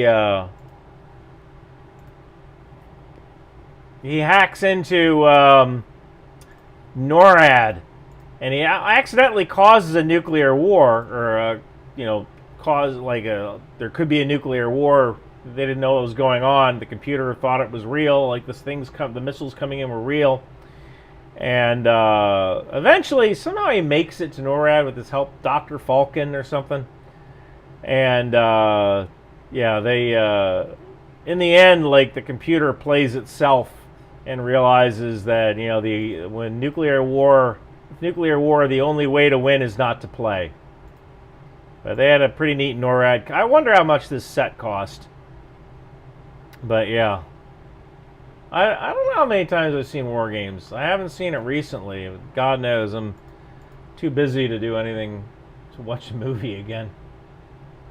Have you seen the classic comedy Canadian Bacon? I have not. Tossed it into the Whopper. Yes, the Whopper was the supercomputer that was used in War Games. If the U.S. would stop leaking the attack plans, Israel wouldn't have to replace compromised targets with oil and nuclear facilities. Look, I don't know what happened with that. Like, a lot of people reached out to me when some plans leaked, that the plans for the U.S. attacking Israel leaked online. And the problem is that when you work for the government, you sign an oath, or you swear an oath. You sign an oath too, but part of it's that you can't look at classified material. And classified material, even if it's in the public domain, let's say someone leaks a classified document and puts it online, that document hasn't been declassified. So if you hold a certain level of security clearance, you're not supposed to look at that document. If you're walking into a conference room and there's a secret document on the conference room table, you're supposed to close the cover sheet for that thing, don't look at the document, and notify somebody and have that person come and retrieve the document. I think you're not even supposed to leave the room. You're supposed to stay right there and call for someone and secure that document. So you're not even supposed to look at stuff that you're not allowed to see. So when people leak that stuff online, I couldn't even look at it. You can't look at this stuff. Now, I don't know who is doing it, or why they're doing it, or why they did that. It could just be just some dude, I don't know, he wants some kind of fame, or he wants to think he's important, something like that. It's crazy how many spies. There's a term, it's called mice, although I think now they call it rice. But the RICE acronym stands for reward, reward. Oh my God, mice was money, ego, MIC, money, compromise, ego. What was the I? The I was, oh God, it was, oh my God, I can't believe it. Friggin', I'm tired.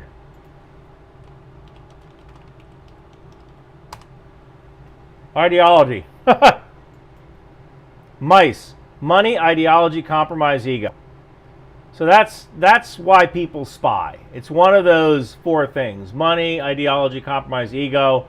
Although I think now it's the new term is RICE, and I think the R stands for recognition or reward. All right, yeah, this is what's that guy? Bustamante. He's the real thing, this guy. Andrew Bustamante. Yeah, he knows what he's talking about. So I think he likes to use the term RICE for reward. So, like, the spy, Robert Hansen, the FBI spy, like, one of his things is he didn't think he was getting enough recognition from the FBI. He barely took any money from Russia.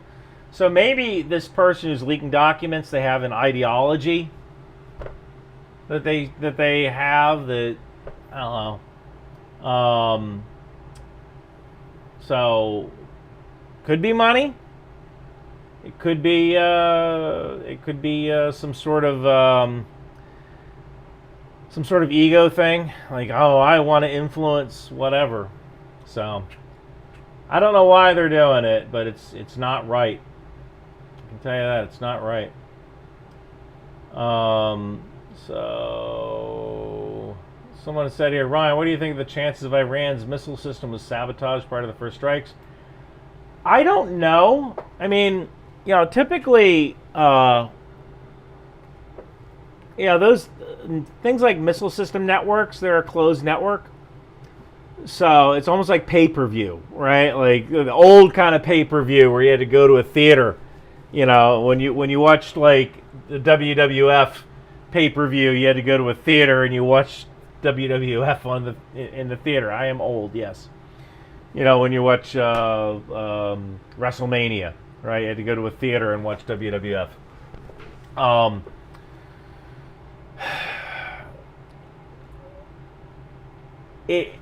Missile defense systems aren't hooked up to the public internet, so the only way you can hack into those systems is if you either have some kind of device that can receive signals, or I don't know.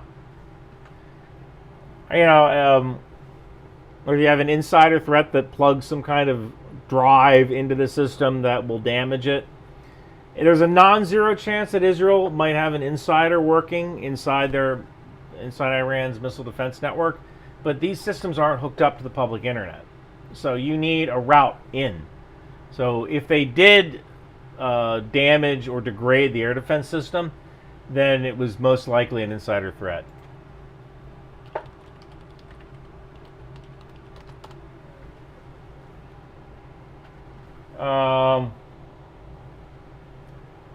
Someone said afraid of World War III. I would not be afraid of it. It's not going to happen.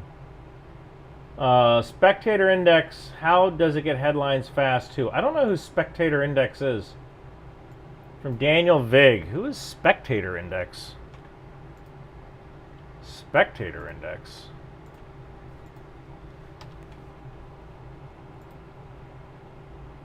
Never heard of this. Iranian news agencies reporting officials are preparing a response. Good luck with that. One of the interesting things is that Iran might be preparing a response, but they're going to have to do it under a communications blackout, and they only have a finite number of launchers for their rockets. So I don't know. I've never heard of them. Top secret doctor kept in the bathroom. Yeah. So, keep up the great work you do. Thank you.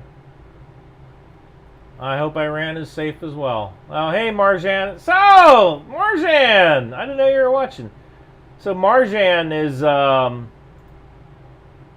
Marjan, I hope I'm pronouncing that correctly. Let me make sure. Because I don't know, I don't speak Farsi or Persian. Marian. Oh my God. I'm sorry. Marian. Marian is this Iranian woman who lives in Arizona, and she was like, Ryan, come visit me. I'll take you to an Iranian restaurant. I really want to do that. I could a lot.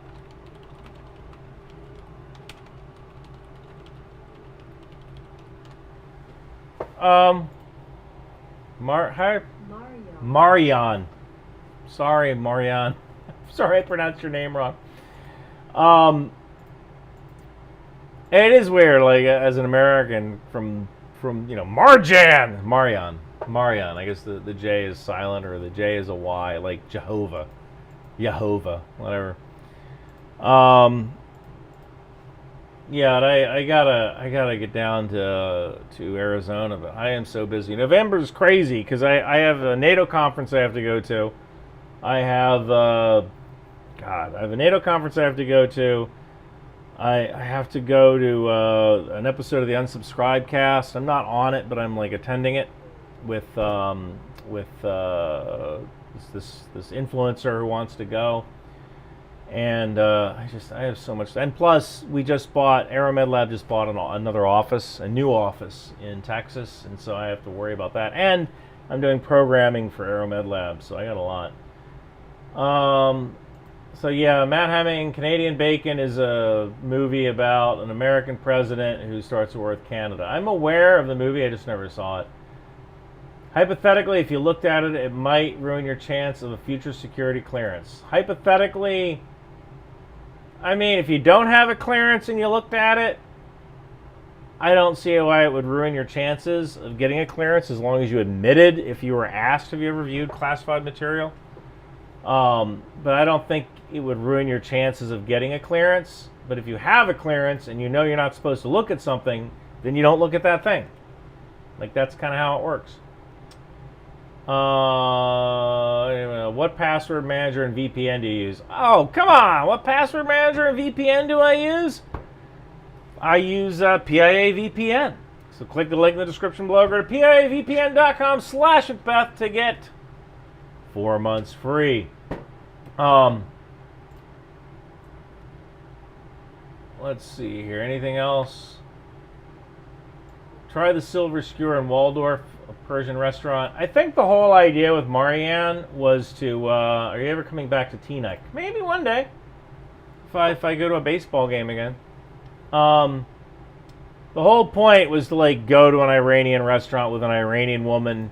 Like, I already have it, as a content creator, I already have it in my head, right? Like, we set up cameras and we order like everything on the menu, and she's like, "Oh, you should try this. This is goat's milk that's basted in yogurt," or something like that, right? Like, oh, sorry if you're Iranian, I just destroyed your culture there, but I've had goat before. Goat's pretty good.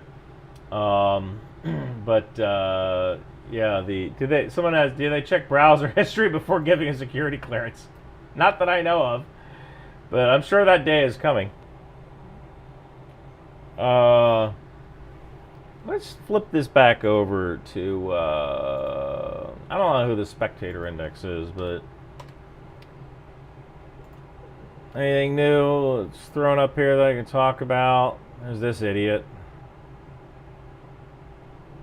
Iranian air defenses continue to do absolutely nothing. Well,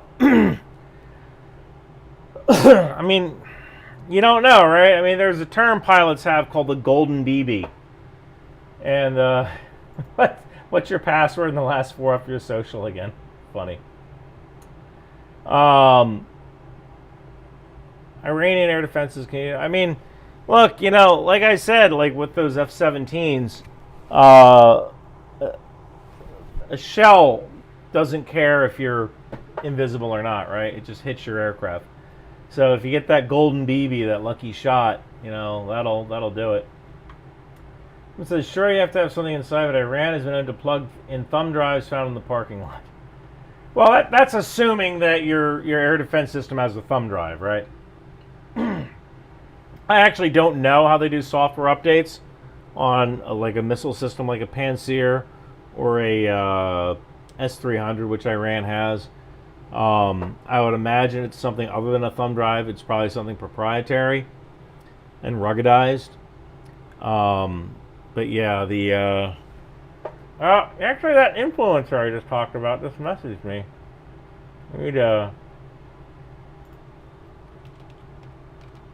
So I just respond to this one real quick.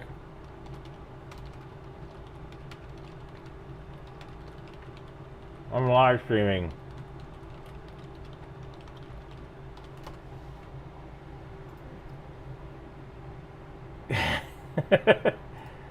So it's funny. My old boss, he just sent me a funny image. I think I can share it. I'll share it. So my boss sent me this this image right here. When you realize Germany always loses world wars and now they're on your team. I gotta tell you, the Germans are some. I mean, I was just in Germany, and you know they're some hard men.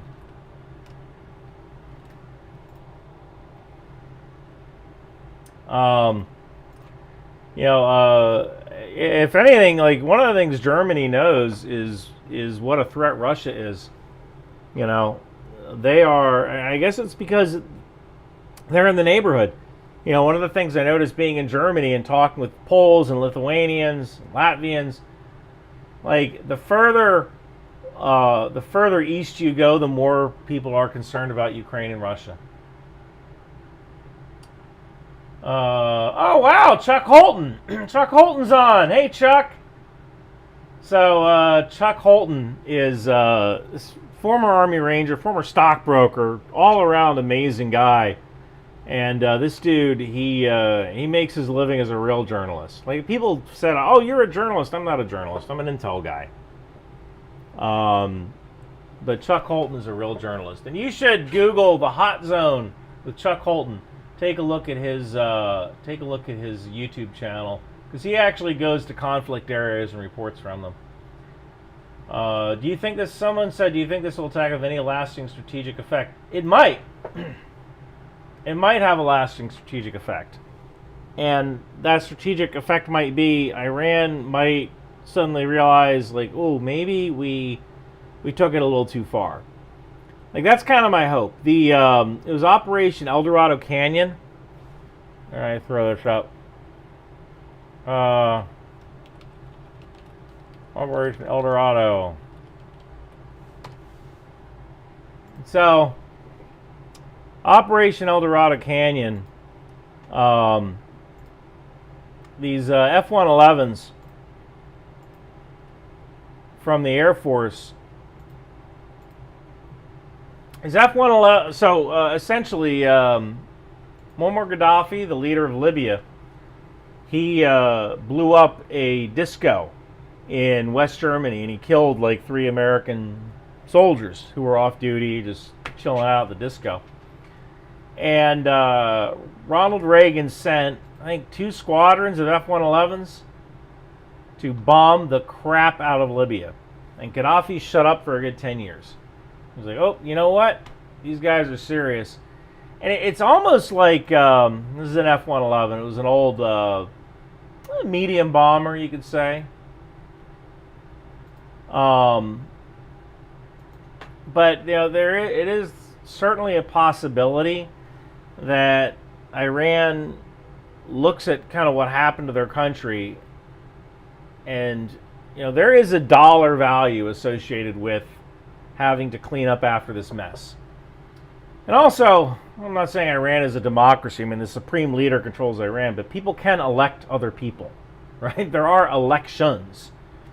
And it is certainly possible. Thank you, Jess. So Jess is the influencer I was telling you about. She just messaged me. Jess is the woman I'm taking to the unsubscribed cast in Norfolk. You know, look,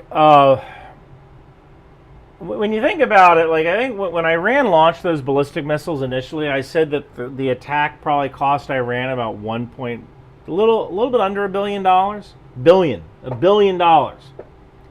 200 some missiles, 400. I actually think it was more like 400 missiles. Like 200 is the number that was kind of reported. So it cost Iran about $1 billion, a little under $1 billion. And you know, it's almost like Iran is kind of in this position where they think, well, we're untouchable. You know, no one's going to attack us. And when you have to clean up after an Israeli strike and all of these expensive weapon systems that you invested heavily in are gone, there is a dollar value to that. Now, kind of the disadvantage is that if you're a country like Iran, you might not necessarily care about your people all that much, but things like, high bread prices, high food prices, high gas prices, that's what causes revolutions, right? So any kind of dollars that you spend toward repairing your infrastructure can't go toward public services, right? And so you want, ideally, like if you're an authoritarian nation like Venezuela, like, you kind of keep your thumb on the people. One of the ways to kind of keep your thumb on your people is through hunger, right? Like, as people are hungry, they don't have the calories, literally the calories to protest, go out in the streets and protest. So, do I think this attack will have any lasting strategic effect?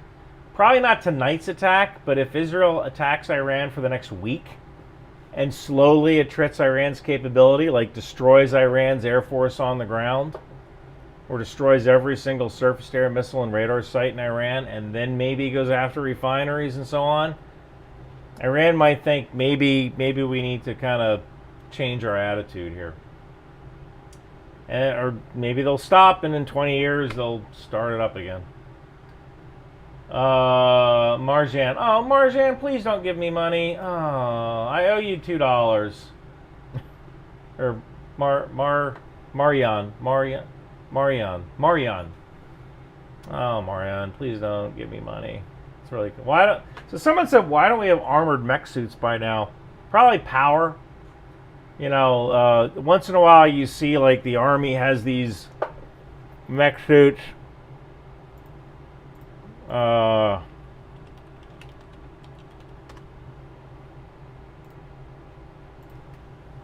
once in a while you see these exoskeletons.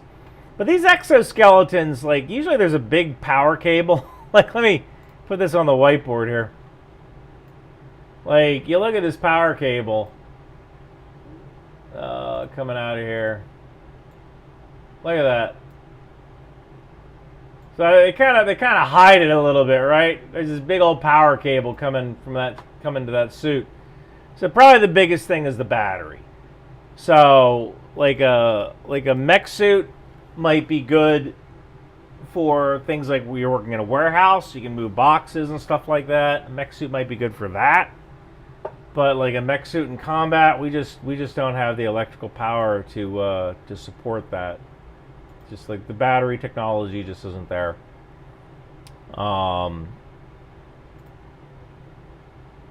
Someone said, you sound just like your mom when you talk with a cigar in your mouth. I could call my mom. Oh, she's probably in bed. It's 11 o'clock at night. I should probably go to bed. Keep being you, brother. Thank you, Gideon. I appreciate that.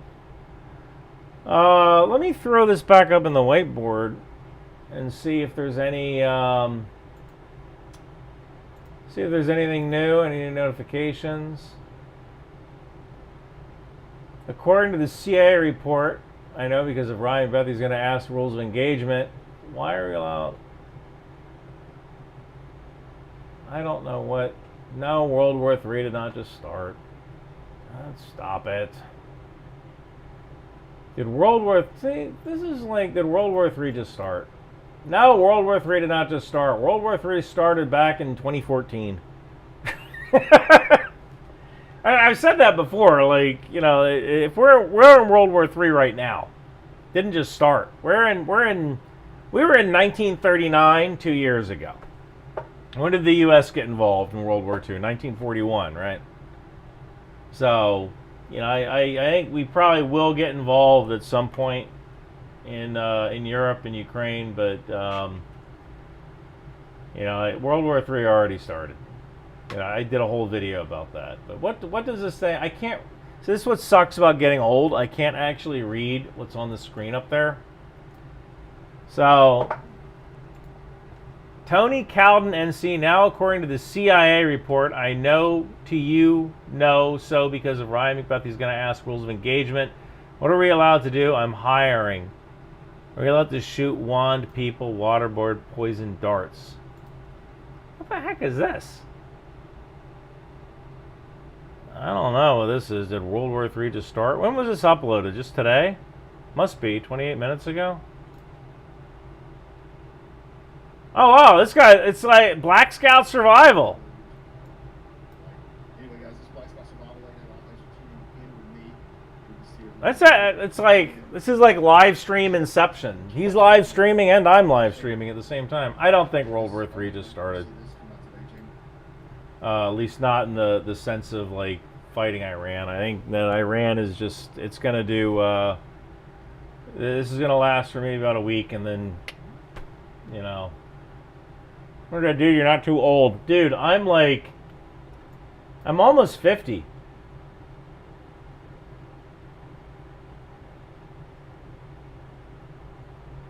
Canadian prepper, World War III major alert. Oh my God.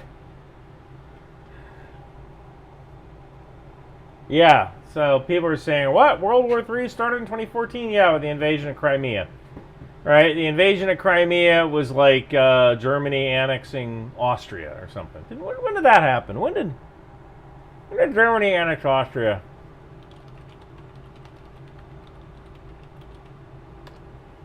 '38. So maybe 2014 was like the Spanish Civil War, right? Favorite military rifle other than M16 or an AK? Oh. Favorite military rifle other than an M16 or an AK?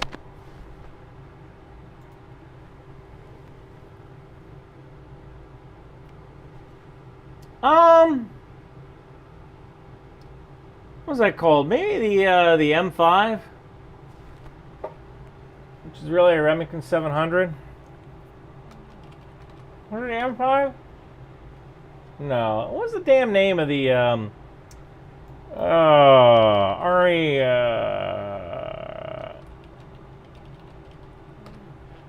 M24, not M5. M24. I got a chance to shoot that a couple of times. I thought it was super lightweight. You know, yeah, the M24.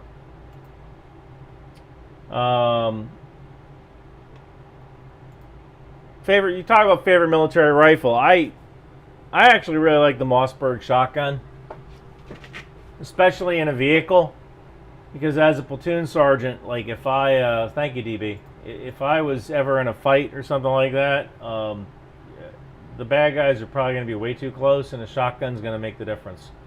You know, shotguns probably aren't too useful now when you're fighting people wearing body armor, but. I got here, what's going on? I'm watching your channel for a couple of months. Well, Israel attacked Iran. I'm still trying to figure out with what, but working the 4 with big R leaks in the media stressed me out. Big R red leaks, yeah. Yeah, the M500, that was a nice shotgun. We had both. We had 590s and 510s or 500s. Yeah, Mossberg was a good shotgun. I like the Mossberg. We're talking about Iran. Let me throw this back up into here.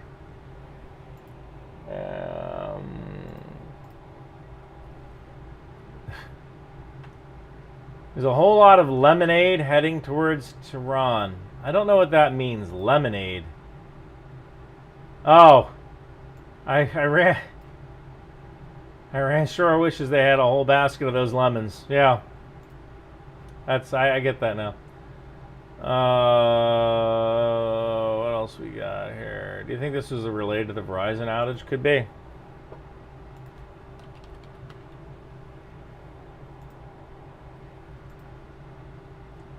It says Khomeini Airport operations continue normally. That's interesting. Where is that FlightAware?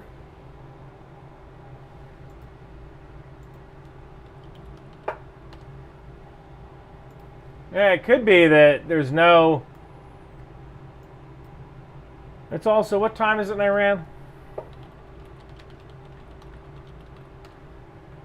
It's 6:37. I mean, Iran's a pretty darn big country. They do have a civil aviation industry.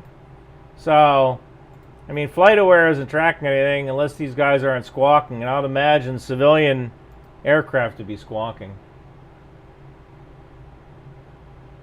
What is your impression of Benjamin Netanyahu? I don't really have an impression. I don't. I really don't know enough about the politician to have an impression. Israel looks very weak tonight. How do you view Iranian air defense after tonight? I mean, I don't know if Israel looks very weak. I know that, when you only have 7 or maybe 14 tankers, you are limited as to the amount of power that you can project. So, unless Israel did something crazy like take over an airfield in Iran and is using that as a staging base, or fighting out of Kurdish areas in Iraq, like they landed in some Kurdish areas of Iraq and refueled and rearmed there, or landed in Kurdish areas in Iran and refueled their jets there.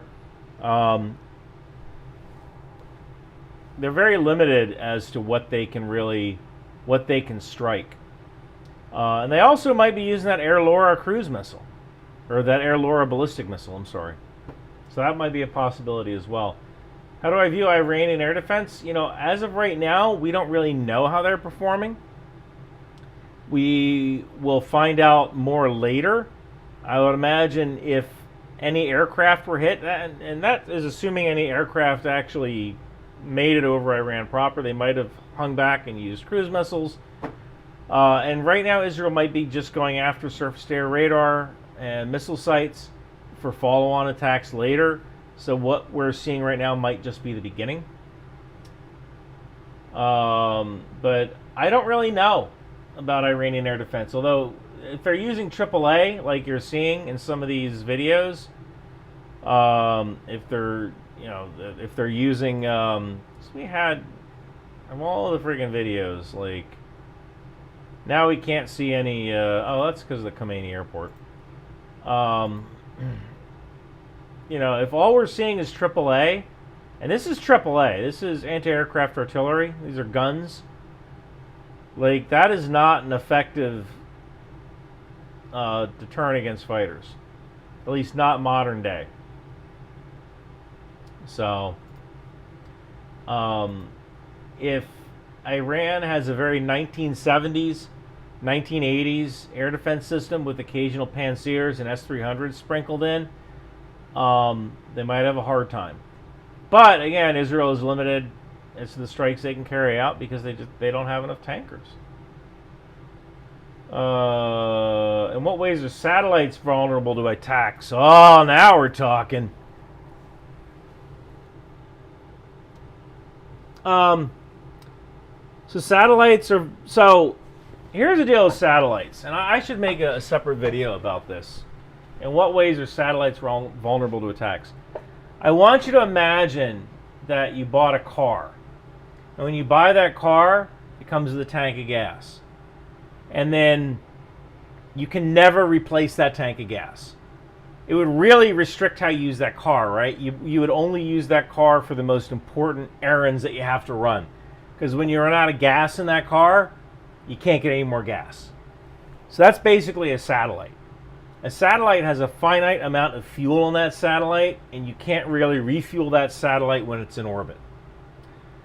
So one of the issues with satellites is that you can't do maneuver warfare.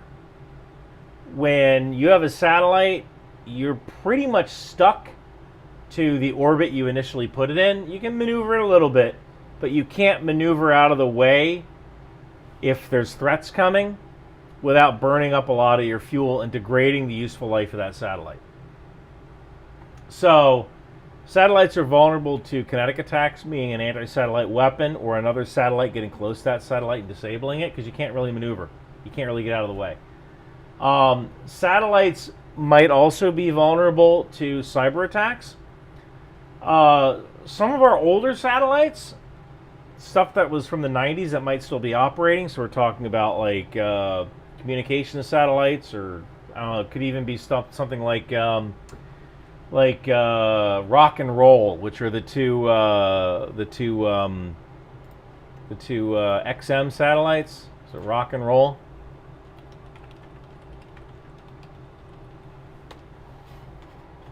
So yeah, XM. Their first satellite was called Rock. The second satellite was called Roll. And they were launched in 2001. And this is kind of before, I guess they launched a third one called Rhythm and another one called Blues to replace the older satellites. Back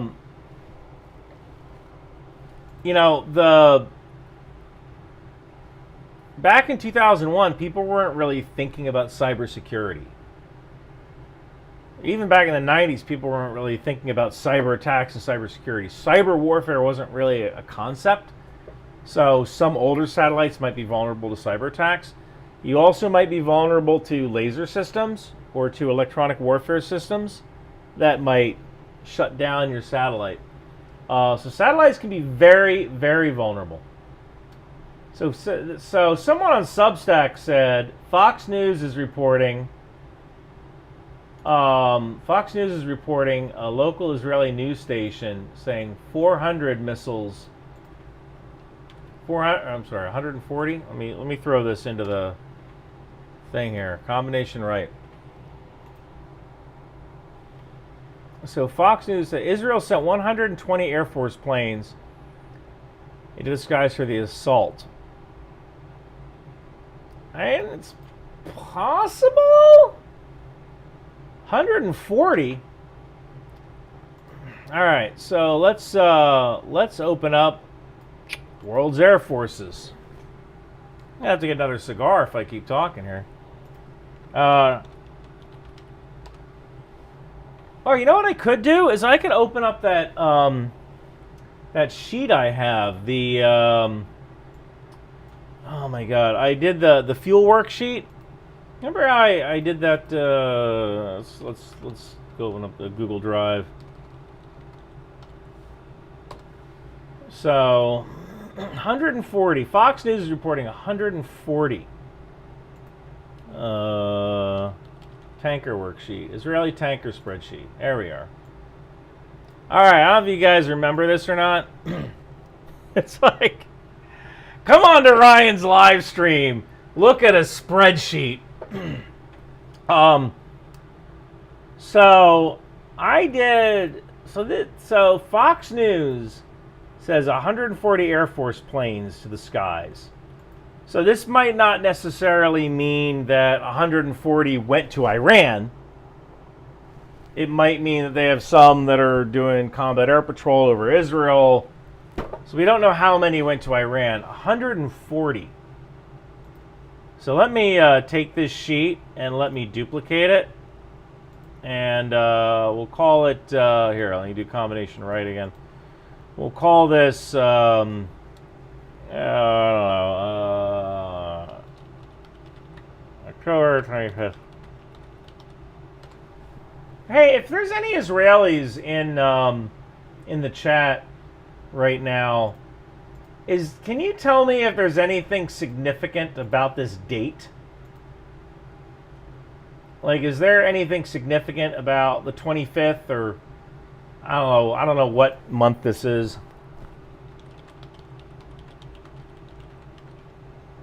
In Hebrew calendar. So it's Yule, Tishari. So right now, I guess what is it? It's October 25th, Simchat Torah. Simchat Torah. That's like where they handed the Torah to someone. Is that where? That's where like they got the laws or something, right? Oh no! It's where the Torah resets. Today's the day where the Torah resets to the beginning. Simchat Torah, yeah. I don't know if that has anything to do with the attack today. I don't know. All right. Just a thought I had. Is there something significant about October 25th or Simchat Torah 23 Tishrael? I'm probably pronouncing that wrong. I apologize if I am. But yeah, Simchat Torah, the Torah resets today. Back to the beginning. And so So this is the transfer load, the max transfer load of fuel that the 707 can handle. So I don't know, like, if they sent aircraft, it's a tough one. Like, how do you get 140? Well, I mean, I have here that if we're using the total number of fighters, you get 137. You can get 137 fighters from this. So it's possible, if maybe they have all 7 of their tankers running, and maybe if they have 14. Although I think I have, like, down here, the number of refuels, if we're going to Iran, like, you need 73 tankers to fill that mission. So it's certainly possible that Israel could have left a couple, quite a few numbers of planes behind, and maybe they just sent in the F-35, F-15, but then that would go back to the max 20 of F-35s. So let's see what we got here. So someone else said we heard 100 aircraft. We always hear about the IRGC and the Quds Force. You never hear about the Iranian army. How powerful are they, and when will it be used? Yashem, so the Artesh, which is the Iranian army. Artesh,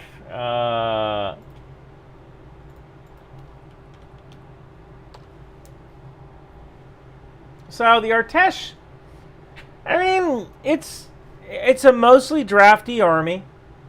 If you want better conditions, better weapons, better training, you join the IRGC, right? So, how is the army? I mean, it is a defensive army. It's probably the equivalent of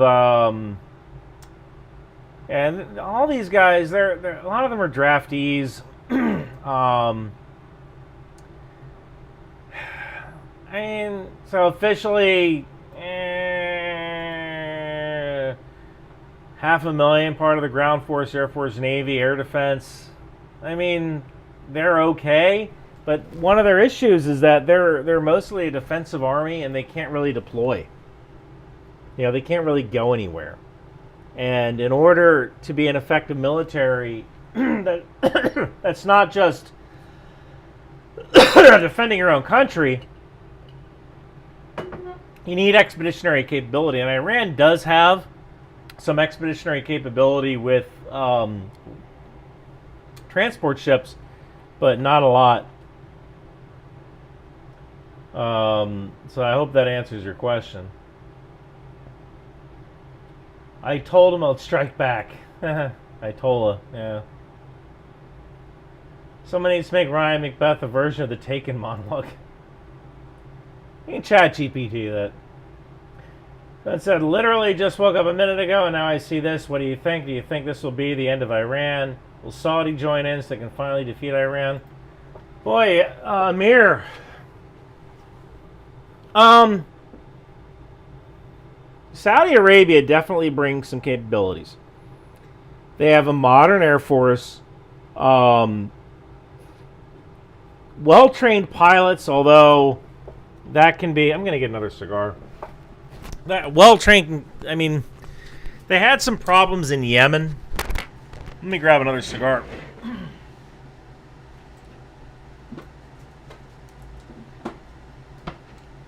They had some problems in Yemen, specifically using precision-guided weapons, but I think a lot of that was, Saudi Arabia might have a modern air force and a fairly well-trained air force, well-equipped air force, but if you're not practicing combined arms operations, there's really not a lot you can kind of do. So when Saudi Arabia was fighting in Yemen, they had a lot of trouble doing close air support. I think a lot of that's because their best and their brightest, like their princes, a lot of those guys become fighter pilots. They don't necessarily want to be ground pounders. And you need good ground pounders on the ground to call in the close air support. And if you don't practice that, you're not going to be very good at it. Will Saudi join in? I don't know, but I know that the night, to me, like the nightmare scenario,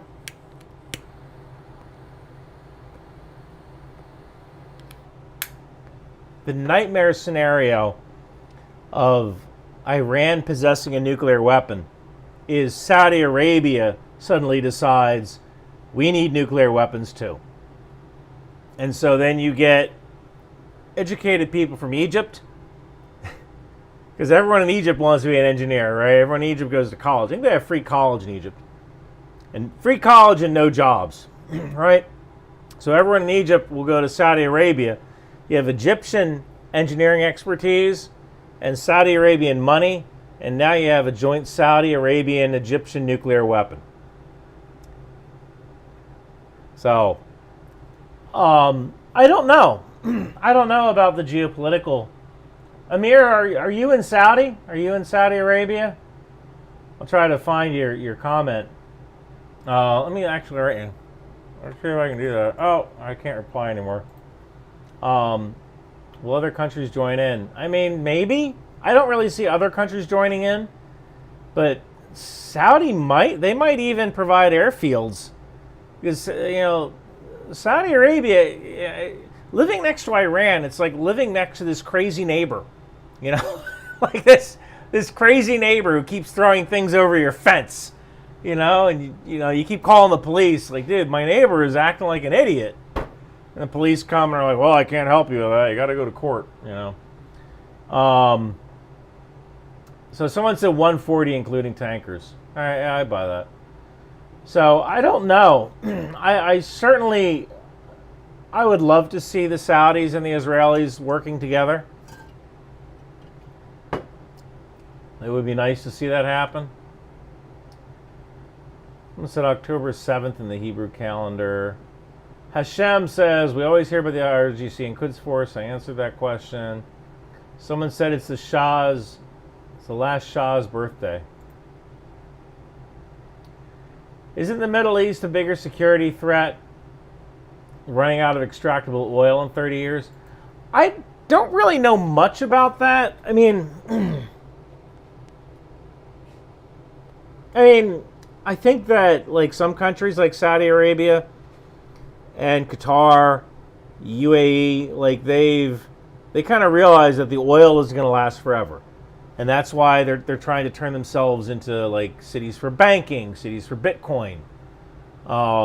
So, I mean, yeah, you might say that a big security threat would be them running out of oil, but it's also certainly possible that you can't have your Bitcoin and your banking centers, your financial centers, if Iran blows them up, right? If there's no security in the region, then no one's going to want to live in that area. Someone said, read your chat, Ryan. Dude, I'm getting so many messages. Simchat Torah is the 1-year anniversary, 7/10 in the Hebrew calendar. All right, so maybe I made a mistake with that. I apologize if I did. Today is the 1-year anniversary of October 7th in the Hebrew calendar. Oh, that could be something. All right. That could be something, because I know the Hebrew calendar is lunar, kind of like the Islamic calendar. Thank you, Kyle. Do you think this is some daring, creative, or particularly skillful elements? I mean, the one thing that the Israeli Air Force, just the Israeli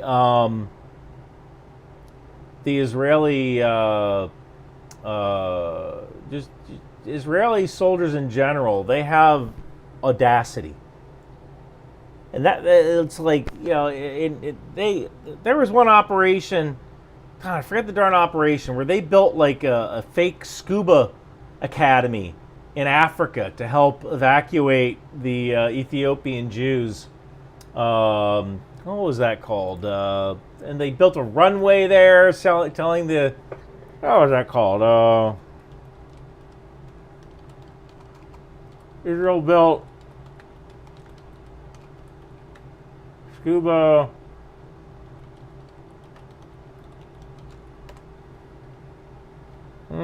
Yeah, fake Red Sea diving resort in Sudan. Yeah, Israel's Mossad used a fake Red Sea diving resort to save a lost tribe of Ethiopian Jews. This is what blows, it's funny. This is what blows some people's minds. That, yeah, there's Ethiopian Jews, there's African Jews. But yeah, Israel built like this fake resort, complete with an airfield and all that, just to rescue these people from Sudan. Say Ethiopia, Sudan. So, yeah, I would not be surprised because Israel has no shortage of audacity. I think a lot of that is due to the fact that, when you have a smaller military, you have to be bold. You have to take the kind of risks that a larger military might not take. And also, if you have a smaller military, there might be less inertia or less desire to do things the same old way. In America, we have big army. Oh, big army says we can't do this. Big army says we can't have beards. Someone said, just joined, brief overview of tonight. Yes, Israel launched attacks against Iran. Iran seems to be fighting back with mainly AAA. We don't know what else has happened. Someone said, could Israeli and Saudi forces fight at the same time?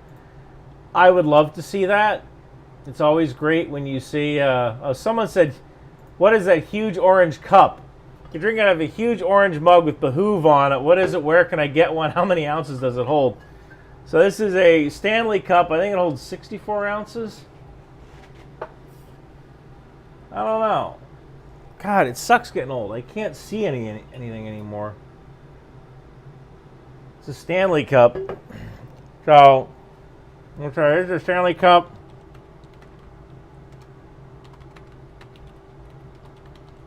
This is a Stanley Cup.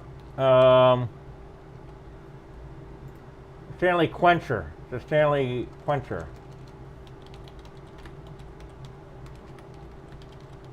It's a Stanley Quencher cup. So someone just asked me about this.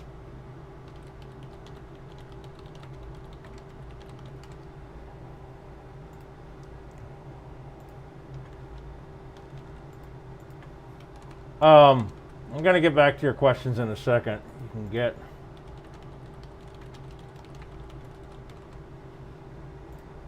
So this is my plug. This is my plug for Bunker Branding. If you don't have any of my Bunker Branding merchandise, you should go get some because I need the money. You can get my Who sticker here.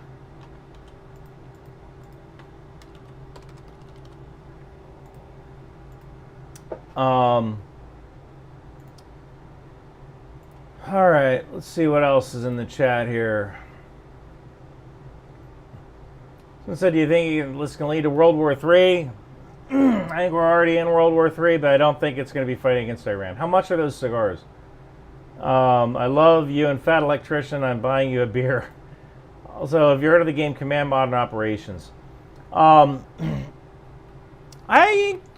So I typically get these cigars from JR Cigar. I think they're around $3 a cigar, something like that. I don't smoke as much as like people think. I might have 1 or 2 cigars a day, maybe. Usually more like 1. But right now I'm on camera and I'm in character and I enjoy these little cigars. So I have heard of the game Command Modern Operations. I actually own it. I think I bought it because I was trying to run a scenario and I needed a realistic way of running a scenario, so I just bought Command Modern Operations. But I use a Mac, not a PC, so it's tough to play games. I don't have the time to play games anyway. Just joined, brief overview. Someone else, brief overview. Yes, Israel attacked Iran. Iran is mainly fighting back with AAA.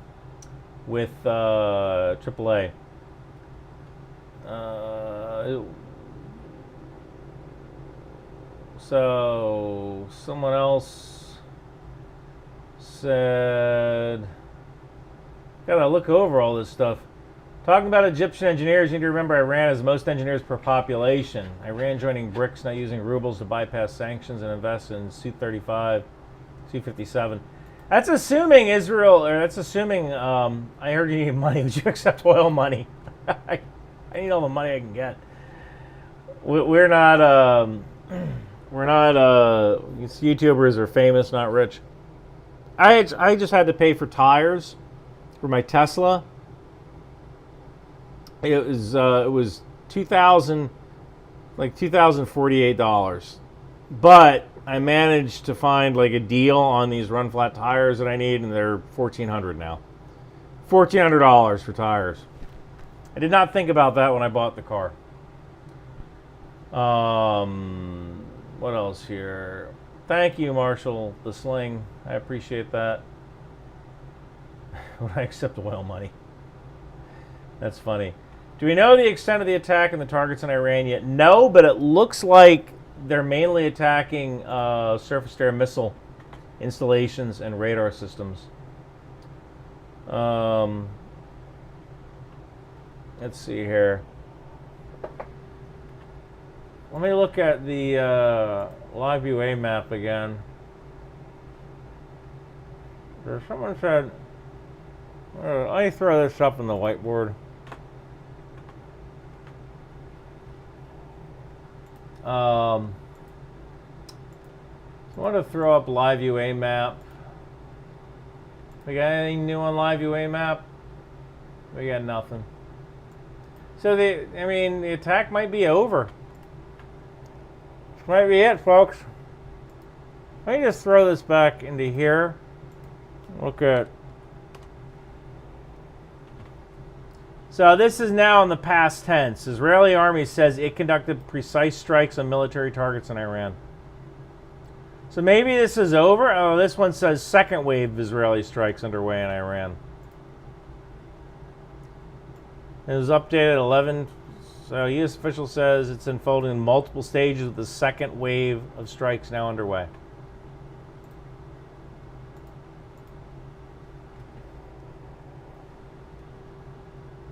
All right, so yeah, correct.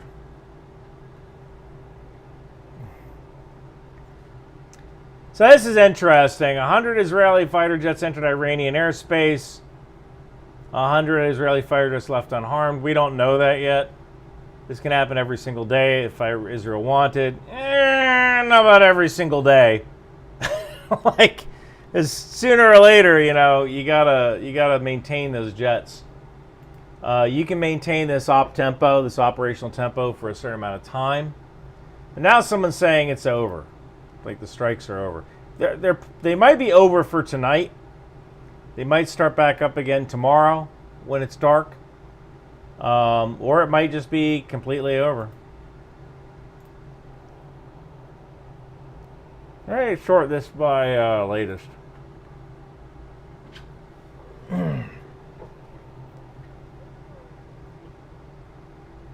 Israel will face proportional reaction. Well, maybe. This doesn't look like it's anything good here.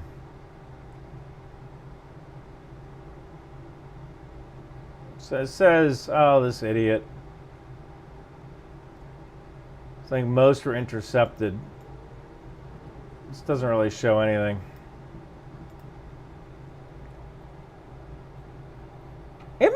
It must really suck to be. I actually know who this guy is. I just haven't made a video about this person yet. So, wait. This freaking idiot, he signed up for this using his own email, and you can trace banking information. It's so, God, what a freaking idiot. I haven't gotten around to freaking making a video about him yet. I will one day.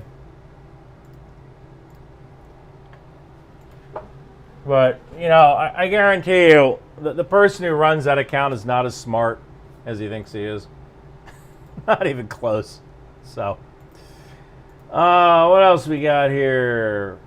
Ryan, you're way behind. Way behind on what?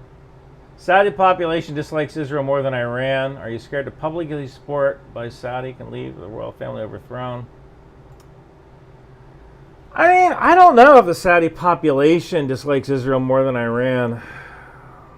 I mean, the royal family is, certainly concerned about Iran. But that's a good question. I don't know.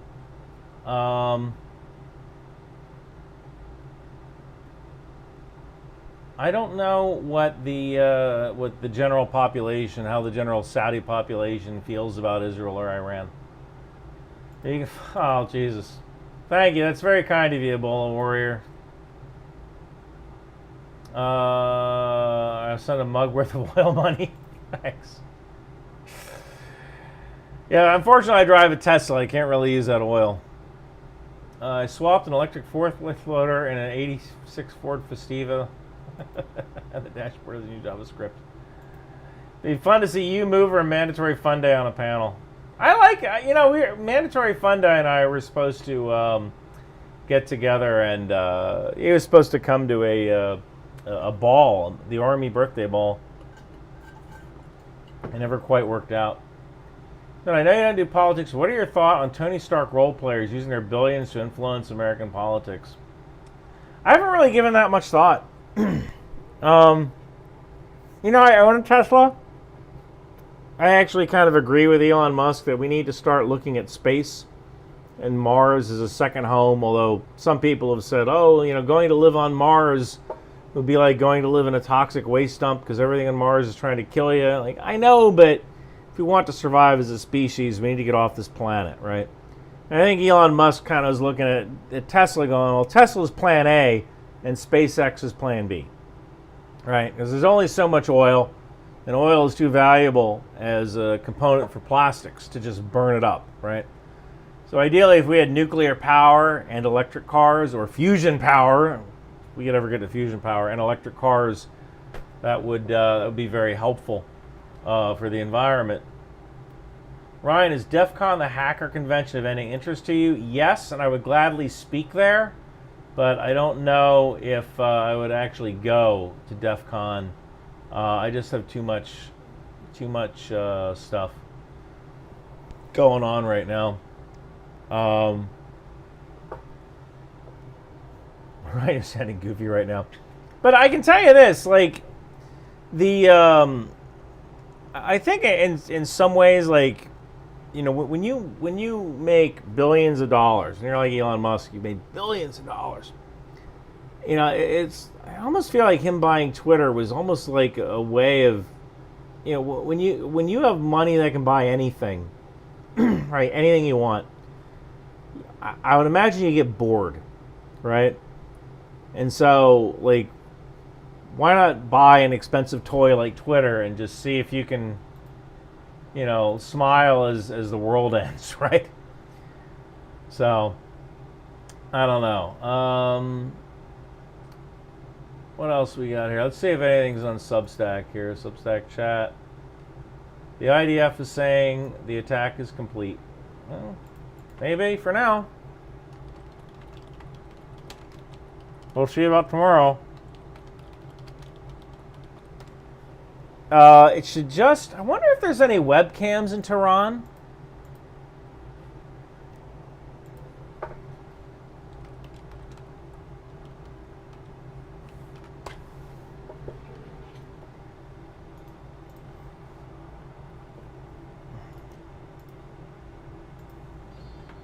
Oh.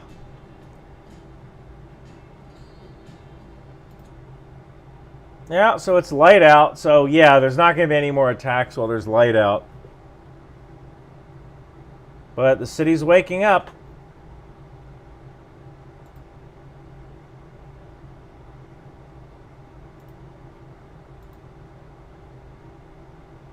Yeah.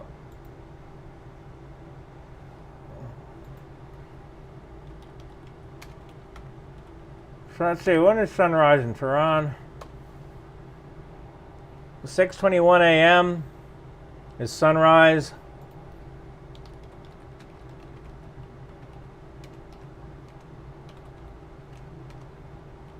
Current time in Tehran, 7:12 a.m. So the Tehran is waking up now. So there's not going to be any more attacks tonight.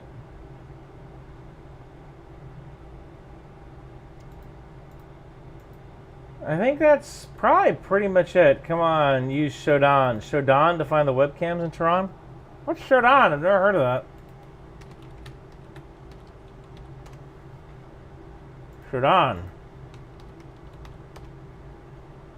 Oh.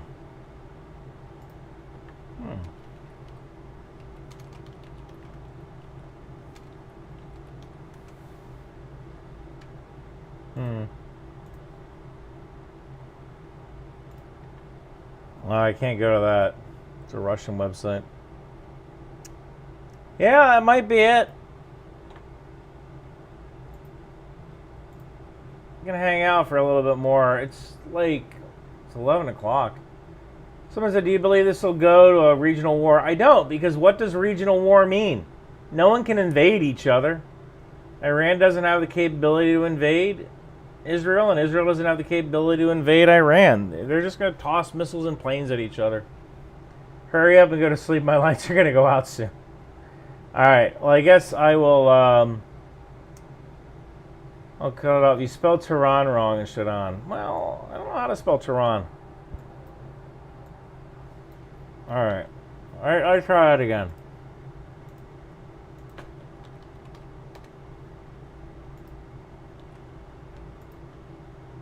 Invalid query.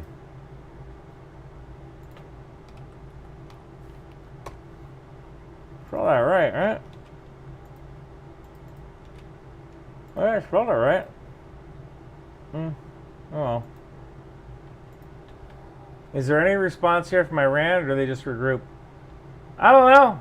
Can I give a brief synopsis of what happened? Yes, Israel attacked Iran. Might have been with up to 140 aircraft. And Iran, those aircraft all might have returned. And it seems like Iran, all they could really do is shoot AAA into the air. Or shoot anti-aircraft artillery into the air. It seems like they might have attacked mainly surface-to-air missile and radar sites. I don't see any updates from Live UA map. Yeah, I got nothing here. I got nothing. Alright, if that is the case, I am going to go to bed because it is 11 o'clock and I've been up super late. Oh, so it said, Ryan, I'm a final year engineering student interested in Aeromed Lab. I just finished 5 months at a Robux. Could you kindly share a contact? Yeah, Gene, go to info@aeromedlab.com, send them an email. It'll go right to our chief scientist. He looks at every resume. But you'd have to move to Dallas. So kind of keep that in line. Keep that in mind. All right, guys. Thank you so much for watching. I appreciate all the love you guys gave me. You know, inshallah, everyone in Iran is okay. You know, don't forget about the human, right? There's real living people in Iran that were affected tonight. And, you know, hopefully cooler heads are going to prevail and everybody in Iran is going to decide, you know what, maybe this isn't the path we want to take. So have a good night, everyone.